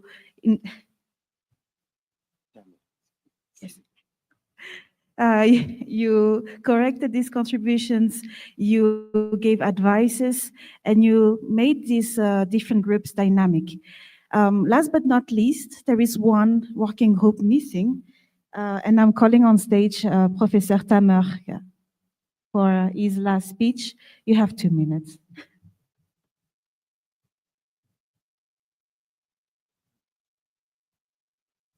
Okay. Good afternoon, everyone. My name is Tamer Qarmout, and I'm the director of the working group Public Administration in conflict-ridden and fragile countries. As we talk now, there are 56 ongoing conflicts happening now at the moment worldwide. 56. And some other sources say it's up to 100. And these vary from wide-scale conflicts to small-scale conflicts. All these conflicts, of course, affect the state apparatus, affect public administration, affect service delivery. As we talk also now, I think the most two conflicts that are receiving the global attentions are Gaza and Ukraine. Everyone, I guess, knows about Gaza and Ukraine, correct? Because it's all over the world now. But there are also other conflicts that are pretty much underreported. In Congo, in Sudan, in Libya, in Armenia, in Georgia. And all these conflicts deplete resources, erode the social conflict. This is where our working group come to expose these realities, to examine the stresses, the challenges that faces public policy making and administration in these conflict-ridden and fragile countries. When I talk about the fragility as well, I'm not per se focusing on conflicts that are witnessing wars now. Fragility is a universal phenomenon now. And it's defined now in a new, exciting way, where we don't talk only about conflicts, we talk about economic fragility, social fragility, environmental fragility. So it affects every country, whether it's in the north, global north, or south. And also, we talk about this fragility, and we want to examine it and further study it.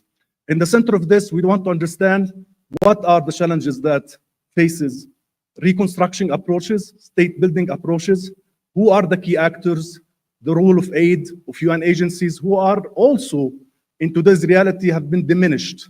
When we talk about international world order, it does not exist now. More or less, and I'm sorry to say this, it has become like a jungle. The UN has become a victim of bullying and politicized by veto players. Peace worldwide, it's not an easy goal to obtain now with this very polarized world. And UN missions, UN peacekeeping troops, UN organizations which have helped states to reconstruct, to build governance apparatus, are also becoming victims of these wars, as we have seen in Gaza, in Ukraine, in many other countries in the world. In this year's working group, we had very exciting submissions coming from Africa, from the United States of America, and from Palestine as well. And all of them exposing these critical challenges, be it in a rich country like the US, where we see this transformation happening because of the new political dynamics. We see this immoral panic, and I'm just quoting one of the presenters, how the public administration apparatus is threatened by politicians now. The demoralization of public administration against politics now. So these topics are important, and I expect we'll have more interest in this paper, because sadly, the world is not becoming a peaceful and exciting place anymore. But we have to be the advocates of peace and reminding ourselves that we must not lose hope in translating all these ideas in achieving peace and sustainability and good governance. Thank you.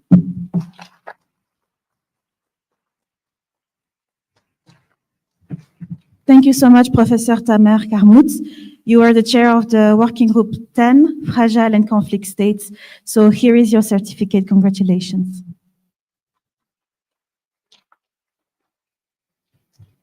I also want to congratulate Dr. Ricardo Corral for his contribution to the team track.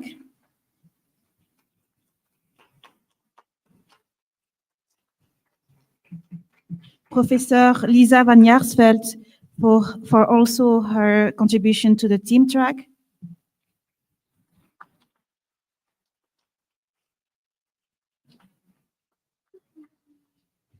Professor Dr. Natasha Holzhausen, who is not anymore in this room, but she will come so soon, I guess.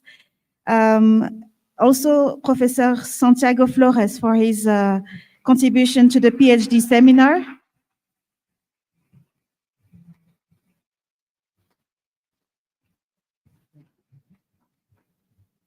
Professor Dr. Henry Krukamp for his contribution to the Working Group 1, Education and Training.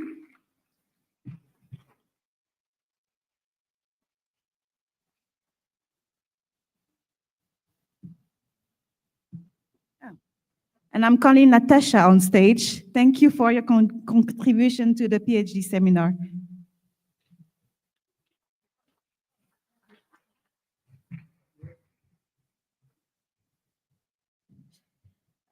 Working Group 1, Education and Training was also composed of Mrs. Mélanie Recourt. Congratulations.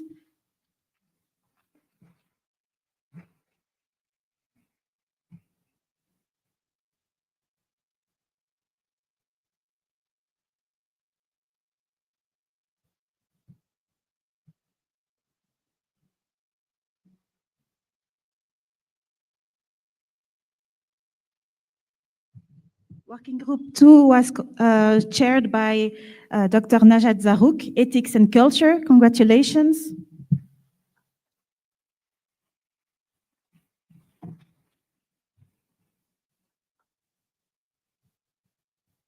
The Working Group 3, Public Sector Reform, was chaired by Professor David Ferraz. Congratulations.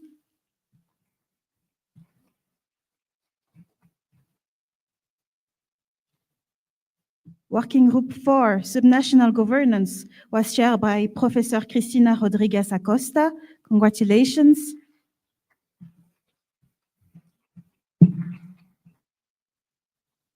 The Working Group 4, Subnational Governance, was also chaired by Dr. Marco de la Cruz. Congratulations.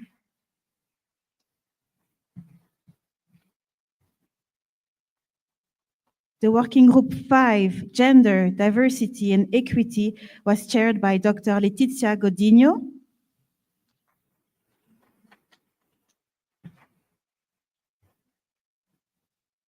The Working Group 6, Leadership and Governance, was chaired by Professor Juraj Nemek.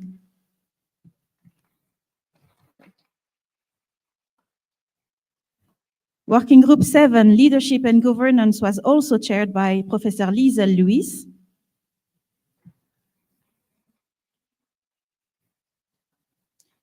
Working Group 7, Public Policy and Decisions Making, was chaired by Dr. Alan Klöter. Congratulations.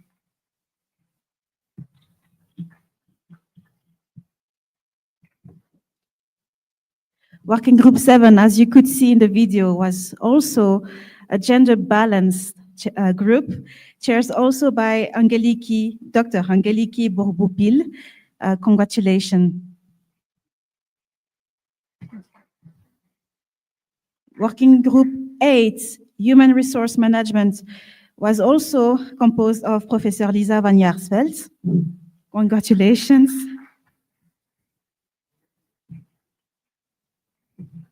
And thank you to all of you for your contribution. We have a group picture and then you can go back to your seat.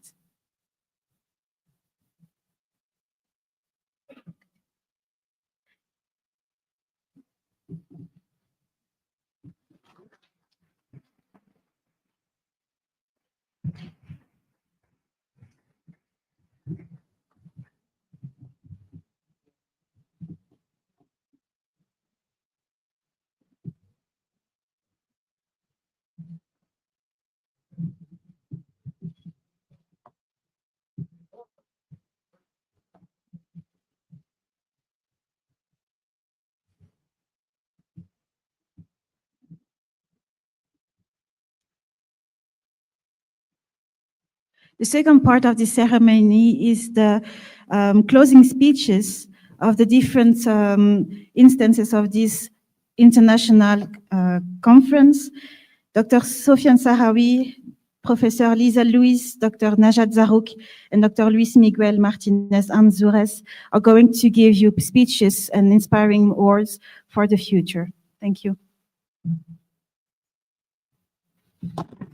Thank you, everybody. It won't be too long, so that I know it's getting probably getting long. So this is, the time where we express, our thanks to the people that have contributed to this great conference. And as the saying goes, all good things come to an end. And obviously, this conference is coming to an end. But I would add, good things also lay the ground for better things to come. And I'm very much sure that there will be greater things to come in the future as a follow-up to this conference. AIGIA 2025 has lived and is concluding right now. Yesterday at dinner, the great dinner, got a dinner, President Luis Martinez Anzures asked me, "Are you happy?" Let me answer again. I could not be happier. And if he further asked me, "What are you happy about the most?" I will, with no hesitation, say the new friendships I and everybody forged during these last few days. Though in my case, I came here last year and started the bonding process back then. I will come back at the end of this session to address specific thanks to all of those who helped us make the event the great event it was. In this closing ceremony, I will shortly introduce our new president, Professor Lisa Lewis, followed by our main host, Professor Luis Miguel Anzures, then past President Dr. Najat Zarrouk, who will give their own speeches. We will have few mementos to give out in recognition of the efforts of some people who were instrumental in the success of this conference. But let me very briefly give my own assessment of the conference. Our co-rapporteurs, Professor Lisa van Jaarsveld and Ricardo Corral, have already given us a summary of the scientific outcome of the conference, supported by video recordings of the working group chairs. I believe that the program was diverse and rich and upheld the intellectual freedom that characterizes AIGIA. In the years ahead, we would look at reinforcing actionable and concrete research. Logistically, this conference was a glitchless process with the generous efforts of INAP. The superb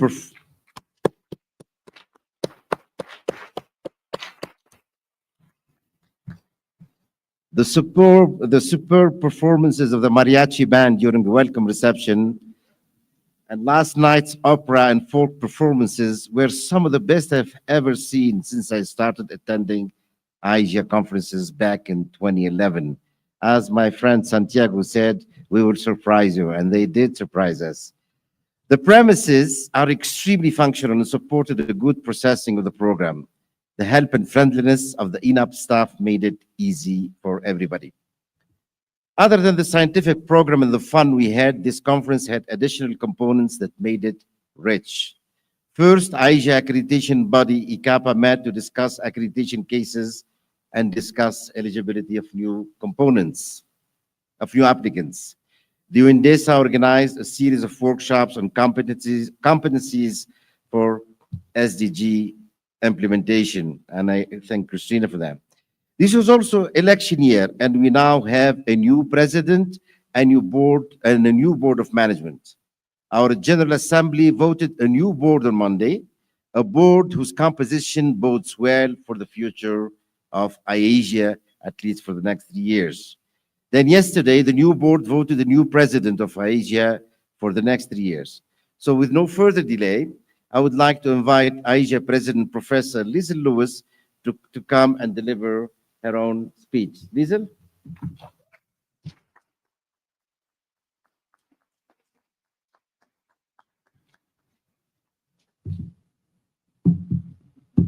Good afternoon, colleagues. Thank you for your time and effort, and thank you for attending this session.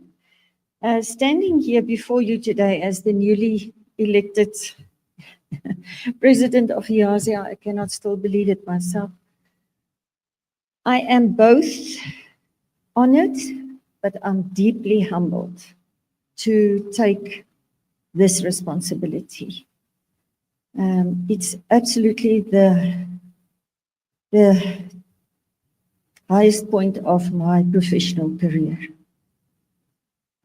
I am profoundly grateful for the trust that you have placed in me, and I accept this responsibility with a deep sense of purpose and with gratitude and commitment to the mission that unites us all, the mission of IASIA.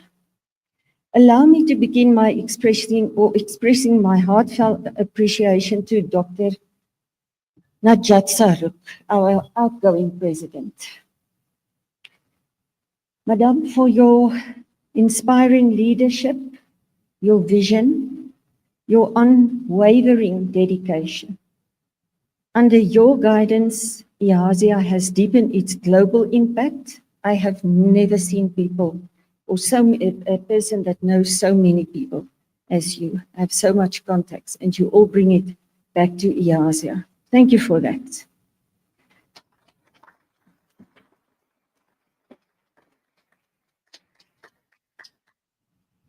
Your guidance has deepened our global impact, expanded our regional engagement, and also reinforced our role as a platform for dialogue between governments, academia, and citizens. And we will be grateful for that forever. Can we please give her a round of applause?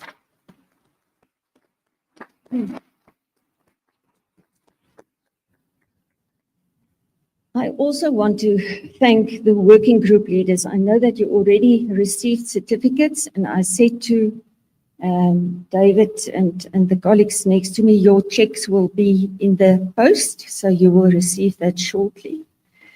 But I also want to thank the former Board of Management. Before I introduce the new Board of Management, I also would like to thank the IAS Secretariat, the Vice President of Programs, Professor van Jaarsveld. Thank you, Lisa. And our Executive Secretary, Caesar. Thank you for your tireless effort in making this association stronger every year. I also want to thank INAP Mexico, the President, Dr. Anzures, and his team for your generosity in hosting this conference.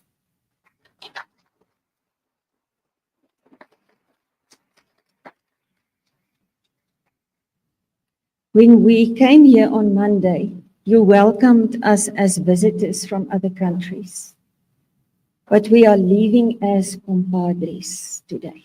Thank you very much for that.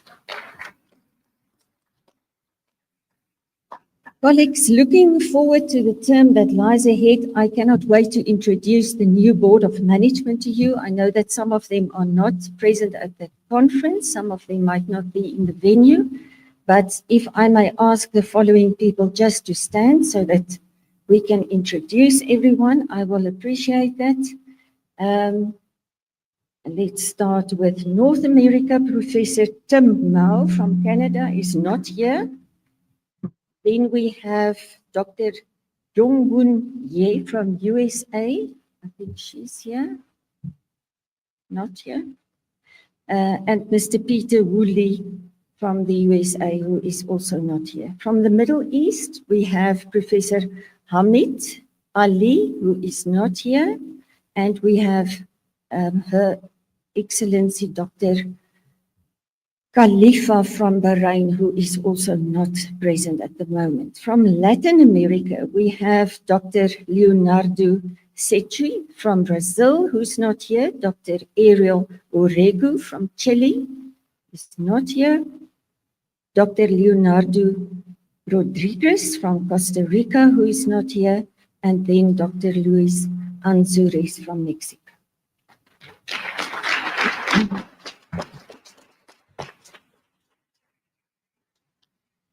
Europe is there. I see them in the audience. We have Miss Pilar Garcia from Spain. Can you please stand up?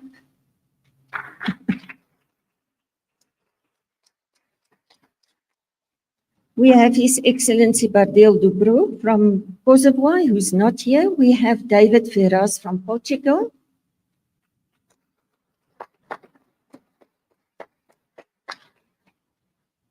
We have Mr. Peter van der Brouwen from Belgium. I saw him as well. Mr. Vasilis from Exkarchos from Greece. Not here. From Asia, we have Dr. Basu, Amitabha Basu from India. He's not here. We have Professor Wang Ruli. Don't see him here. From China, Professor Alex Brillantes from Philippines. He's not here. Professor Kabin Zong from China. Oh, there they are. Colleagues. Professor Wang, I'm just introducing the Board of Management. If you can just stand, please, you and your colleagues.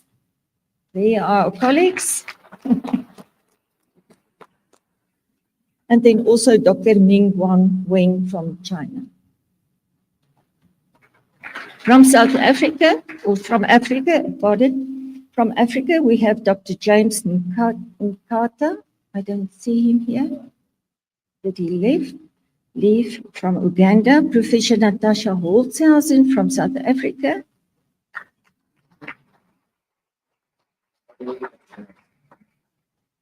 Professor Lisa from Jaarsveld from South Africa.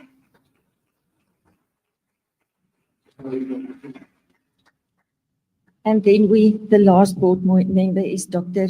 Rabi Viewfondi from Morocco. I've seen him. Is he not here now? Robbie is not here now. Yeah. Okay. Colleagues, so this also left. Colleagues, so there is the Board of Management. It is a very strong Board of Management. If I look at collectively the experience that this Board of Management holds, it is an inclusive Board of Management regarding practitioners and academia. So I'm really looking forward to the input that will come from this group. I want finally to thank you for your trust, for attending this conference, and for believing in the power of EASIA. I look forward to serving you and shaping the next chapter of EASIA's remarkable history together with the Board of Management. Muchas gracias.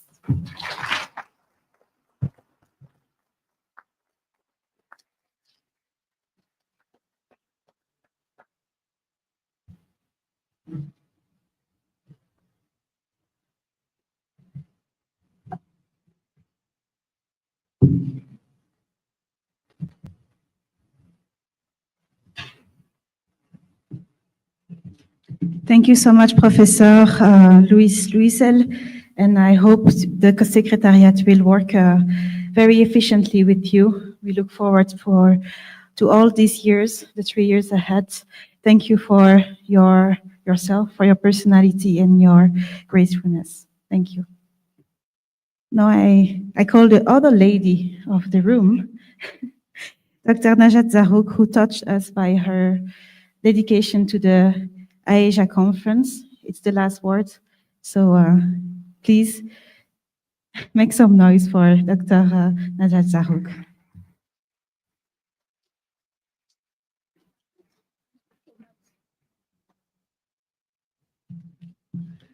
Oh, I will not be very long because really I am tired. I need to retire. So, His Excellency President of INAP, Honorable newly elected President of our association, dear colleagues, friends, and family of IASIA, dear all. As we conclude this inspiring conference here in Mexico within INAP Institute, I want to express my heartfelt gratitude to everyone who made IASIA 2025 such a memorable and unforgettable success.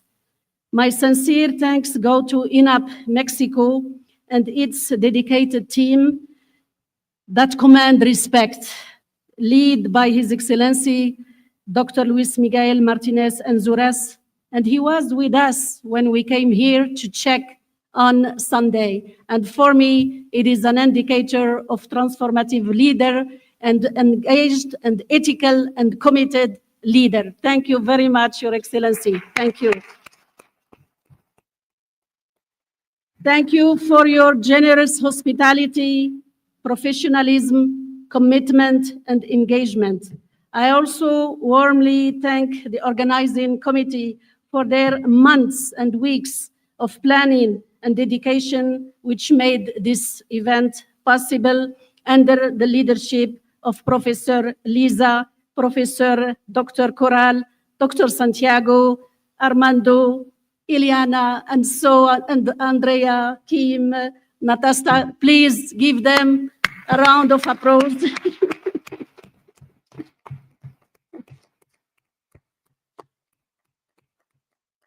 All this youth group and team is the future of this association.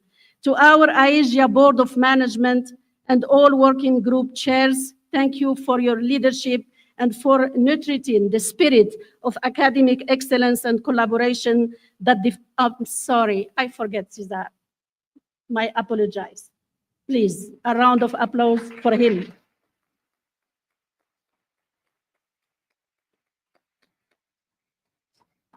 Dr. Zarok is like that. I can speak, but my brain is working all together. So to our IASIA Board of Management and all working group chairs, thank you for your leadership and for nurturing the spirit of academic excellence and collaboration that defines our association. My deep appreciation also goes to the IASIA and IASIA Secretariat, whose tireless work and coordination and dedication behind the scenes ensure that every single details runs smoothly, professionally, and that our community continues to grow stronger. Serving as president of IASIA has been one of the greatest honors of my long professional life. Together, we have built partnerships, strengthened networks, and advanced our shared mission of promoting excellence in public administration, education, research, and practice. I would like to take this opportunity to express my sincere congratulations to the Honorable Professor Liesel Lewis, our new president, as well as the newly elected members of the board for the term 2025-2028.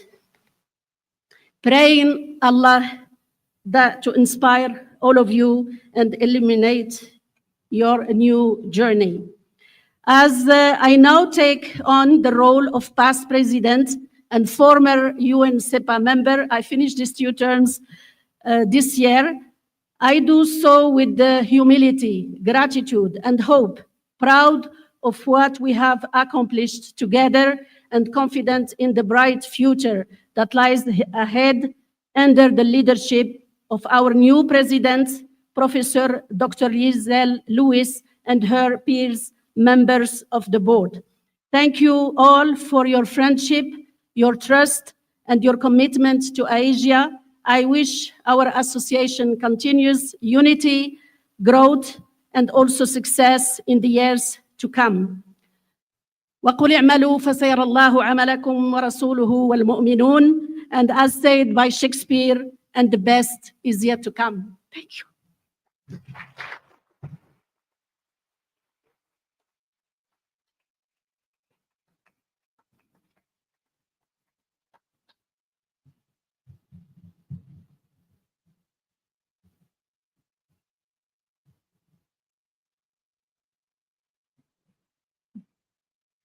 Thank you so much, Dr.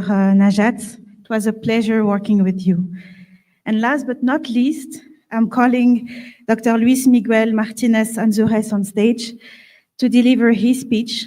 We thank him again for welcoming us at INAP.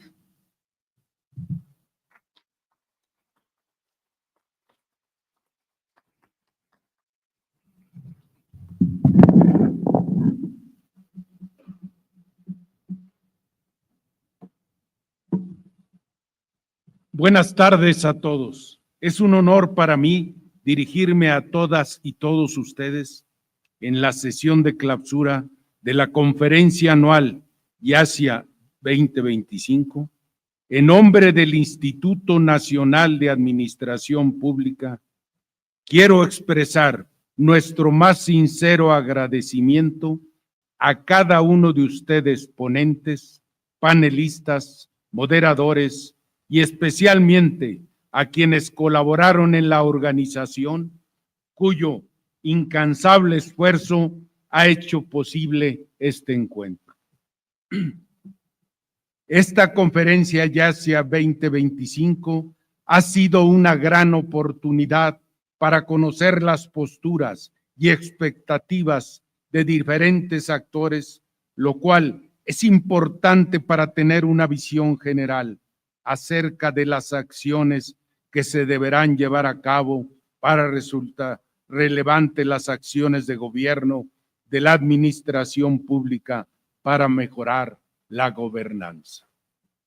Cada sesión, ya fuera un panel, un taller o una ponencia, ha sido un testimonio del compromiso profesional y la dedicación que nos une. Hemos tenido el privilegio de escuchar perspectivas diversas, de comparar realidades de diferentes rincones del mundo y de enriquecer nuestro entendimiento mutuo. Este diálogo global, que es precisamente el corazón de lo que significa IASIA. Esta conferencia ha sido un laboratorio de ideas para el futuro. Nos ha permitido contrastar las experiencias y expectativas de gobiernos nacionales, instituciones académicas y profesionales.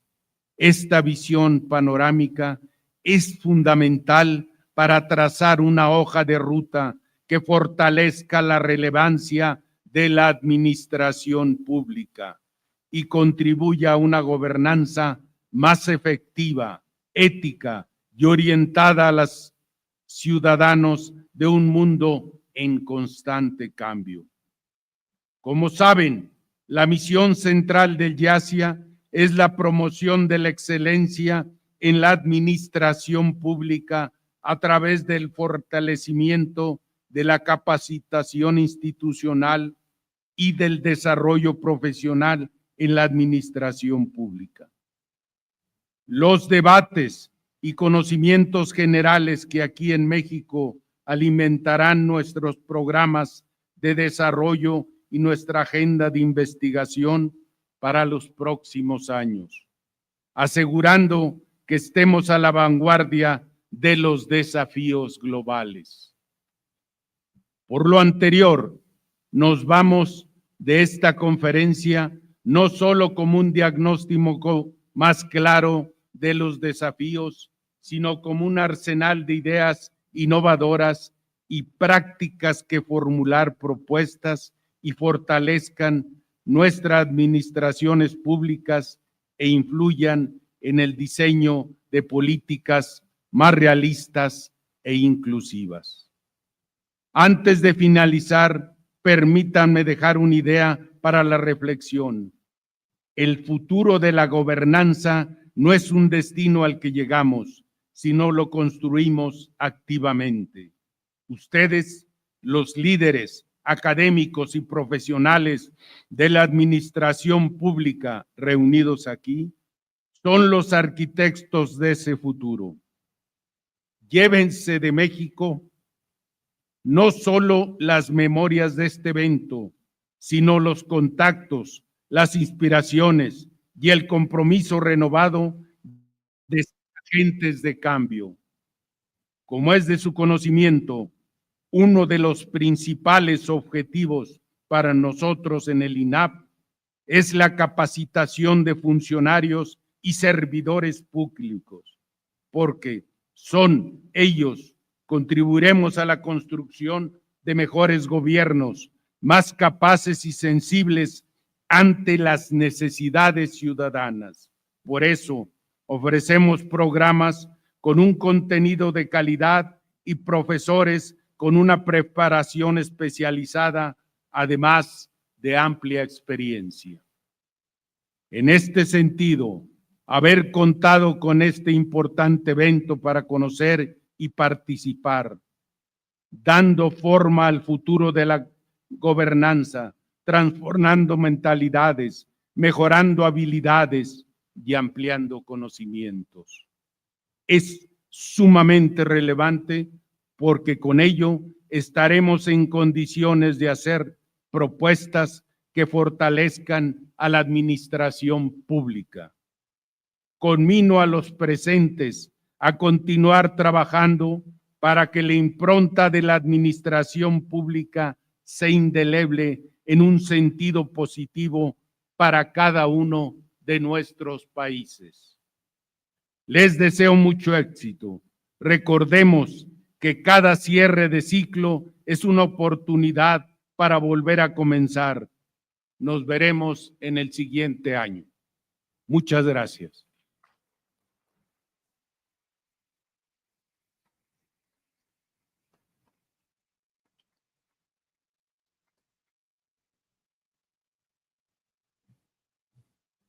Thank you so much, Mr. President, for this speech.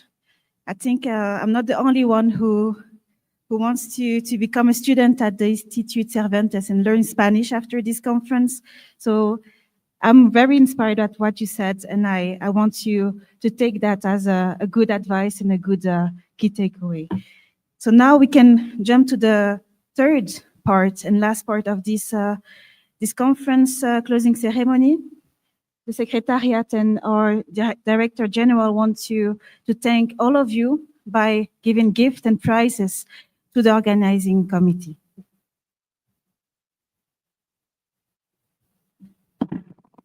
Thank you very much. It's always impossible to thank everybody or to give a prize to everybody. Our heartfelt thanks go to literally everybody, especially people that are sitting here that came from very far away or even that came from Mexico or in the region for really making this conference a success. But we would like to seize this opportunity to recognize few people that have been really instrumental to the success of this particular conference. And with no further delay, I would like to invite Dr. Luis Miguel Martinez Antures to receive from Professor Lisa Lewis a token of recognition for all the support and all the efforts made on behalf of INAP to organize this conference. Professor Antures, Luis Miguel. Lisa.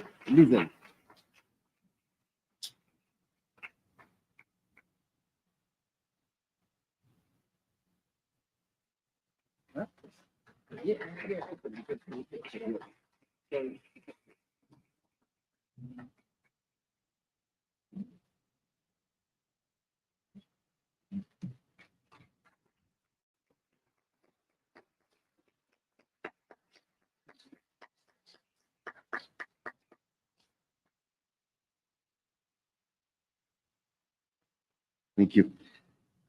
I would like now to call upon Maestro Armando Alfonso Jimenez, INAP Executive Secretary, and Cesar. Cesar, can you please come and deliver the award to Armando?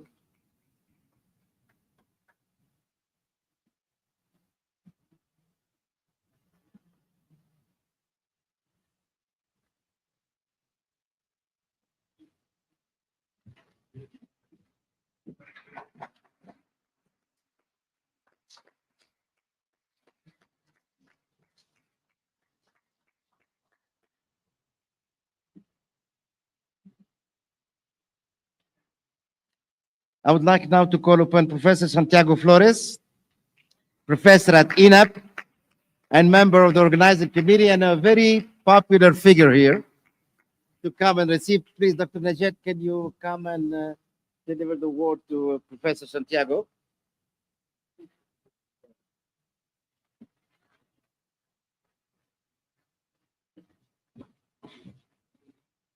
in delivering this token of recognition. Of course, we are recognizing the efforts of the whole organizing committee of INAP that we've been meeting with online for a very long time.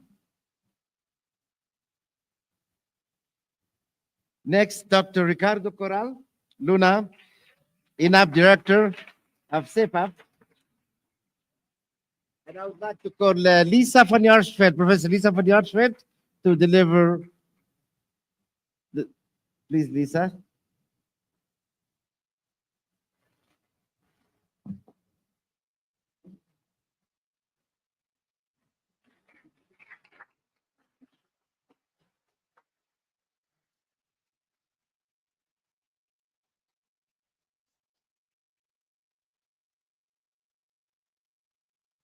Luis Armando Carranza Camarena, Administrative Financial Director at INAP. Marco de la Cruz, can you come forward and deliver the...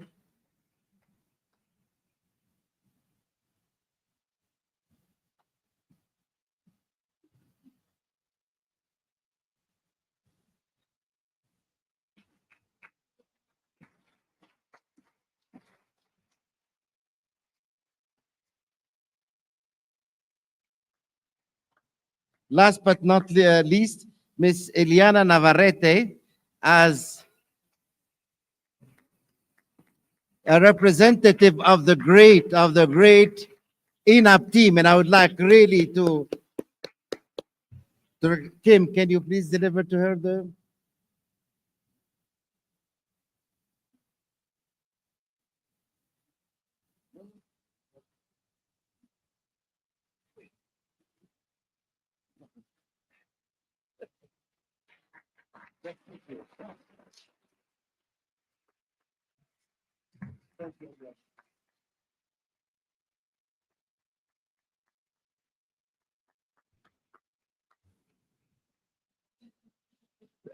Eliana was not last, actually, and we kept the last for Dr. Najat Zarrouk, of course, our outgoing president of AIGA. Would like to recognize symbolically all of the effort that she has been making as AIGA president.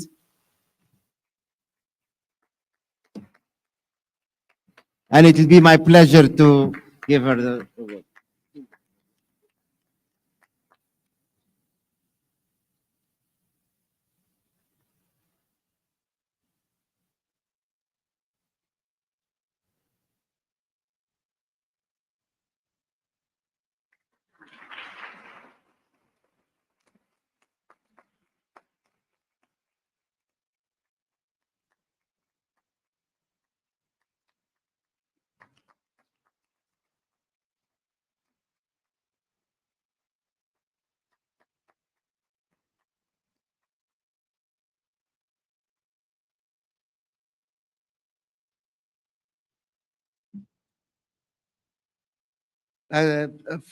Finally, of course, you know, the IAS team or the AIGA team, the secretariat team, you know, deserves to really be thanked for all of what they have done. They worked tirelessly, you know, both from Brussels and here on site in Mexico. And I would like to call upon them and thank them, you know, starting by the maestro, Kimberly Atiba. Thank you, Kim.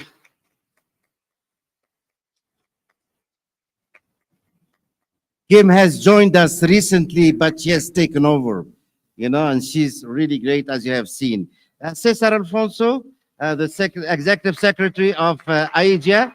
I think all of you have seen him. Anastasia Nistor, she's an intern. She just landed and has been doing quite well.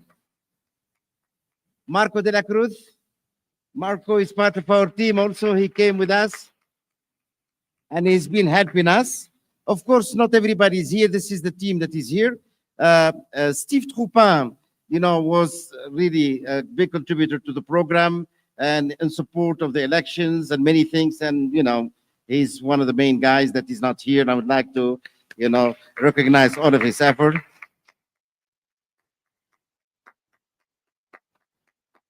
Diogo Pereira, who's sitting in Brazil, is in charge of our communication and has been communicating about this conference and also has done a tremendous job.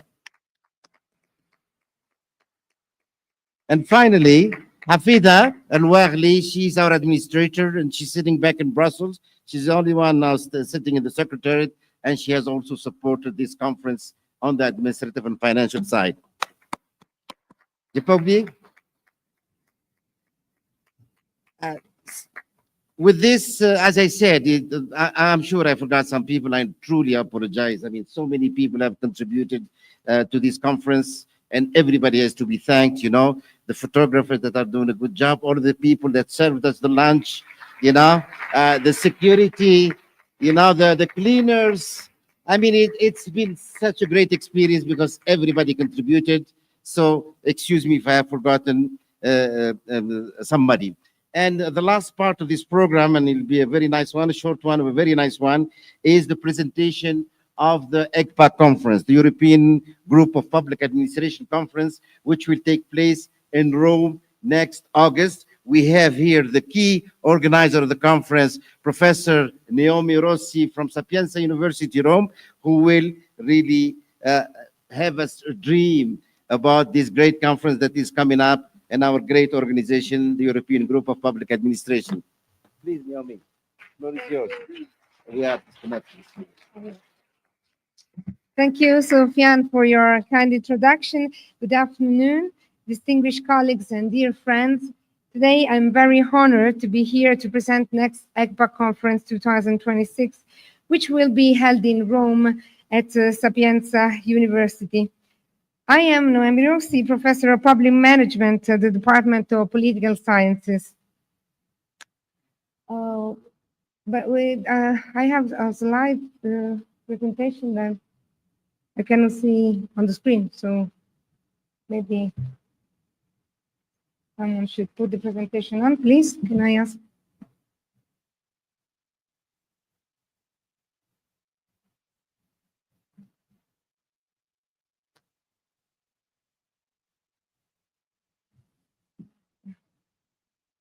What's going on? Sorry for the inconvenience, but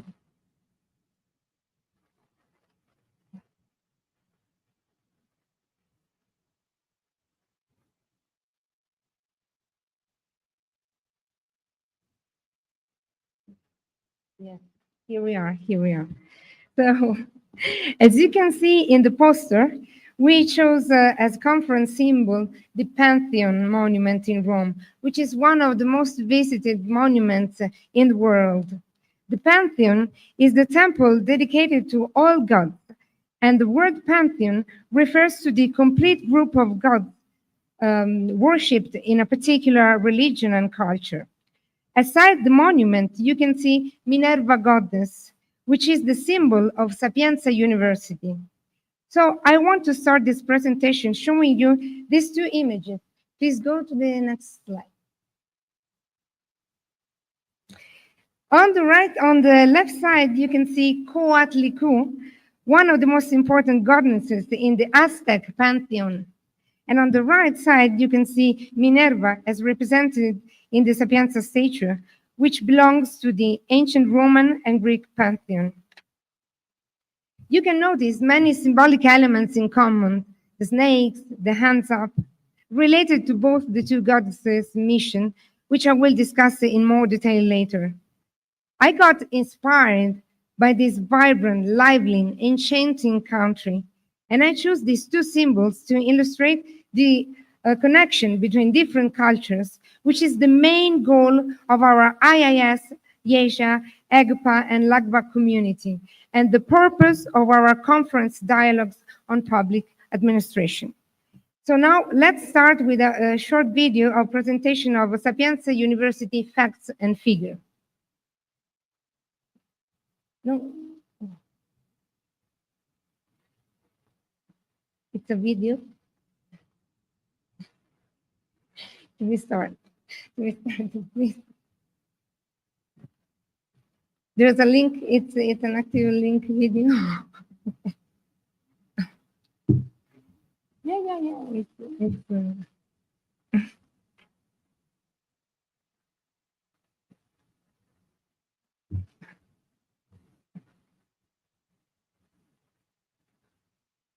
Please, I need some support, technical support.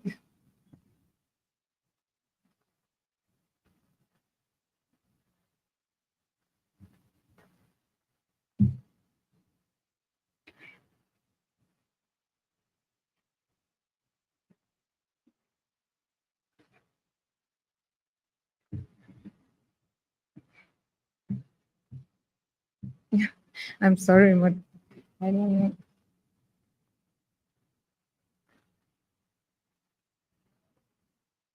Well, if there is no video, I'm very sorry, but if the video doesn't start, I want to go ahead with the presentation.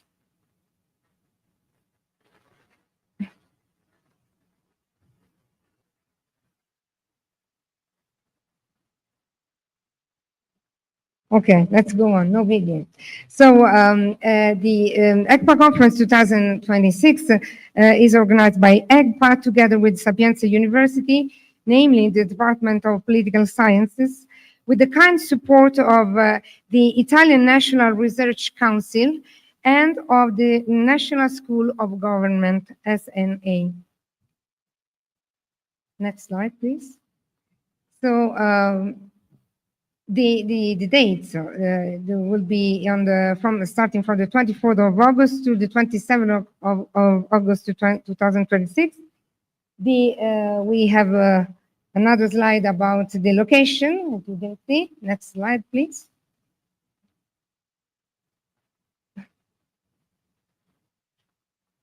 Yes, and next slide, please.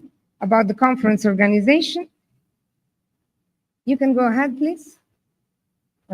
Okay, so the ECPA conference is organized around several activities: PhD symposium, plenary sessions, permanent study group sessions, special panels on thematic ones, and a new format, which is the training session for public administration. That's why I think it's very important for you belonging to the IASIA community to find the possibility to intervene also and to participate to ECPA conference. There will be also side meetings and social events and many other panels. Let's go to the next slide, where I will introduce this new format about training session talks for public administration. This will be next slide, please. Yes. This will be held on the 26th of August.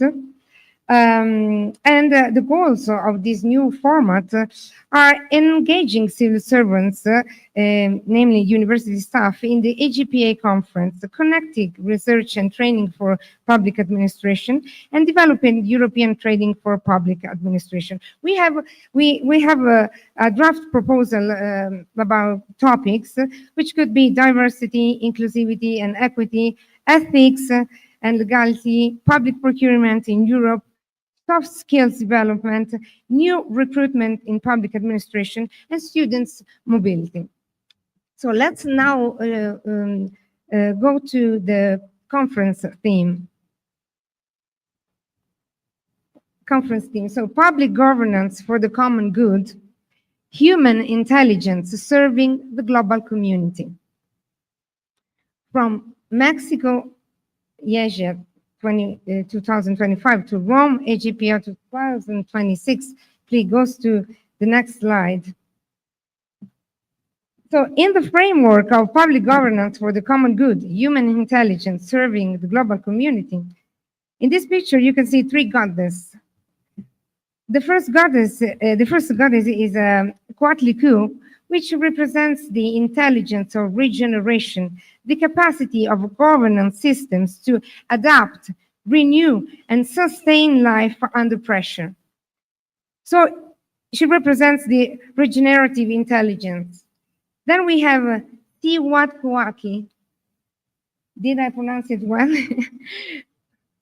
Tiwatkuaki, okay, who represents the caring intelligence.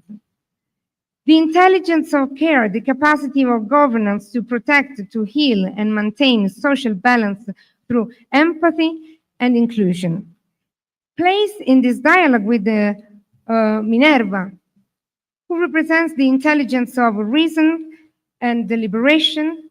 These figures invite a broader intercultural understanding of human intelligence as both rational and vital, integrating logos and bios in service of the common good. You can go to next slide.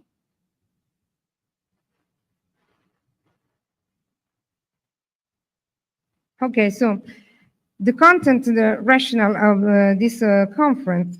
In a 21st century context where progress and fragility, inequalities and fragmentation and the democratic fatigue are the main feature characterizing this context, governance must evolve to face complex borderless crises. We can rely on one side on more on a development or in artificial intelligence, but on the other side, a renewed need for human intelligence is rising. So the question is, how can human intelligence guide the ethical and institutional renewal of public administration and governance? In order to answer to this question, we invite our big family and community to discuss and dialogue on 3 core dimensions. The first one is public judgment, ethical discernment in decision-making. The second one is collective intelligence, a dialogue among citizens, experts, and institutions. And the third one is ethics and empathy, integrity, trust, transparency at the heart of a renewed governance. The common good is a guiding principle and an operational goal. So we propose 3 pathways to address the discussion about governing for the common good. First is administrative fairness and transparency. Second is digital tools serving human purposes. And third is collaboration across sectors and levels of government. We pointed out 3 key pillars toward a human-centered global governance: ethics and interdependence, solidarity and shared responsibility, knowledge and learning, that's to say bridging science and governance, and last but not least, re-imaging governance, from control to care, from dominance to dialogue. I think this is the message of both the goddess that I introduced before, and I hope it could be a source of inspiration for our future work. Let's conclude this presentation with a call for contributions. Next slide, please. So we invite all scholars, practitioners, and policymakers to submit contribution to the conference. Of course, you'll receive a much more detailed indication in the next weeks. And the conference website will be soon online. And I want to spend the last few words about the venue of the conference, so the gala dinner venue, which will be hosted in the amazing location of the cloister of St. Peter in Vincoli in Rome, where, a part of you, I mean, it will be a dinner with a relative number of participants, so with a capped number of participants. So the lucky ones will have the chance to visit the church where the famous Michelangelo's Moses sculpture is hosted. And the gala dinner will be on the 26th of August. So I thank you very much. I hope you come to Rome. See you in Rome. Nos vemos en Roma. Muchas gracias.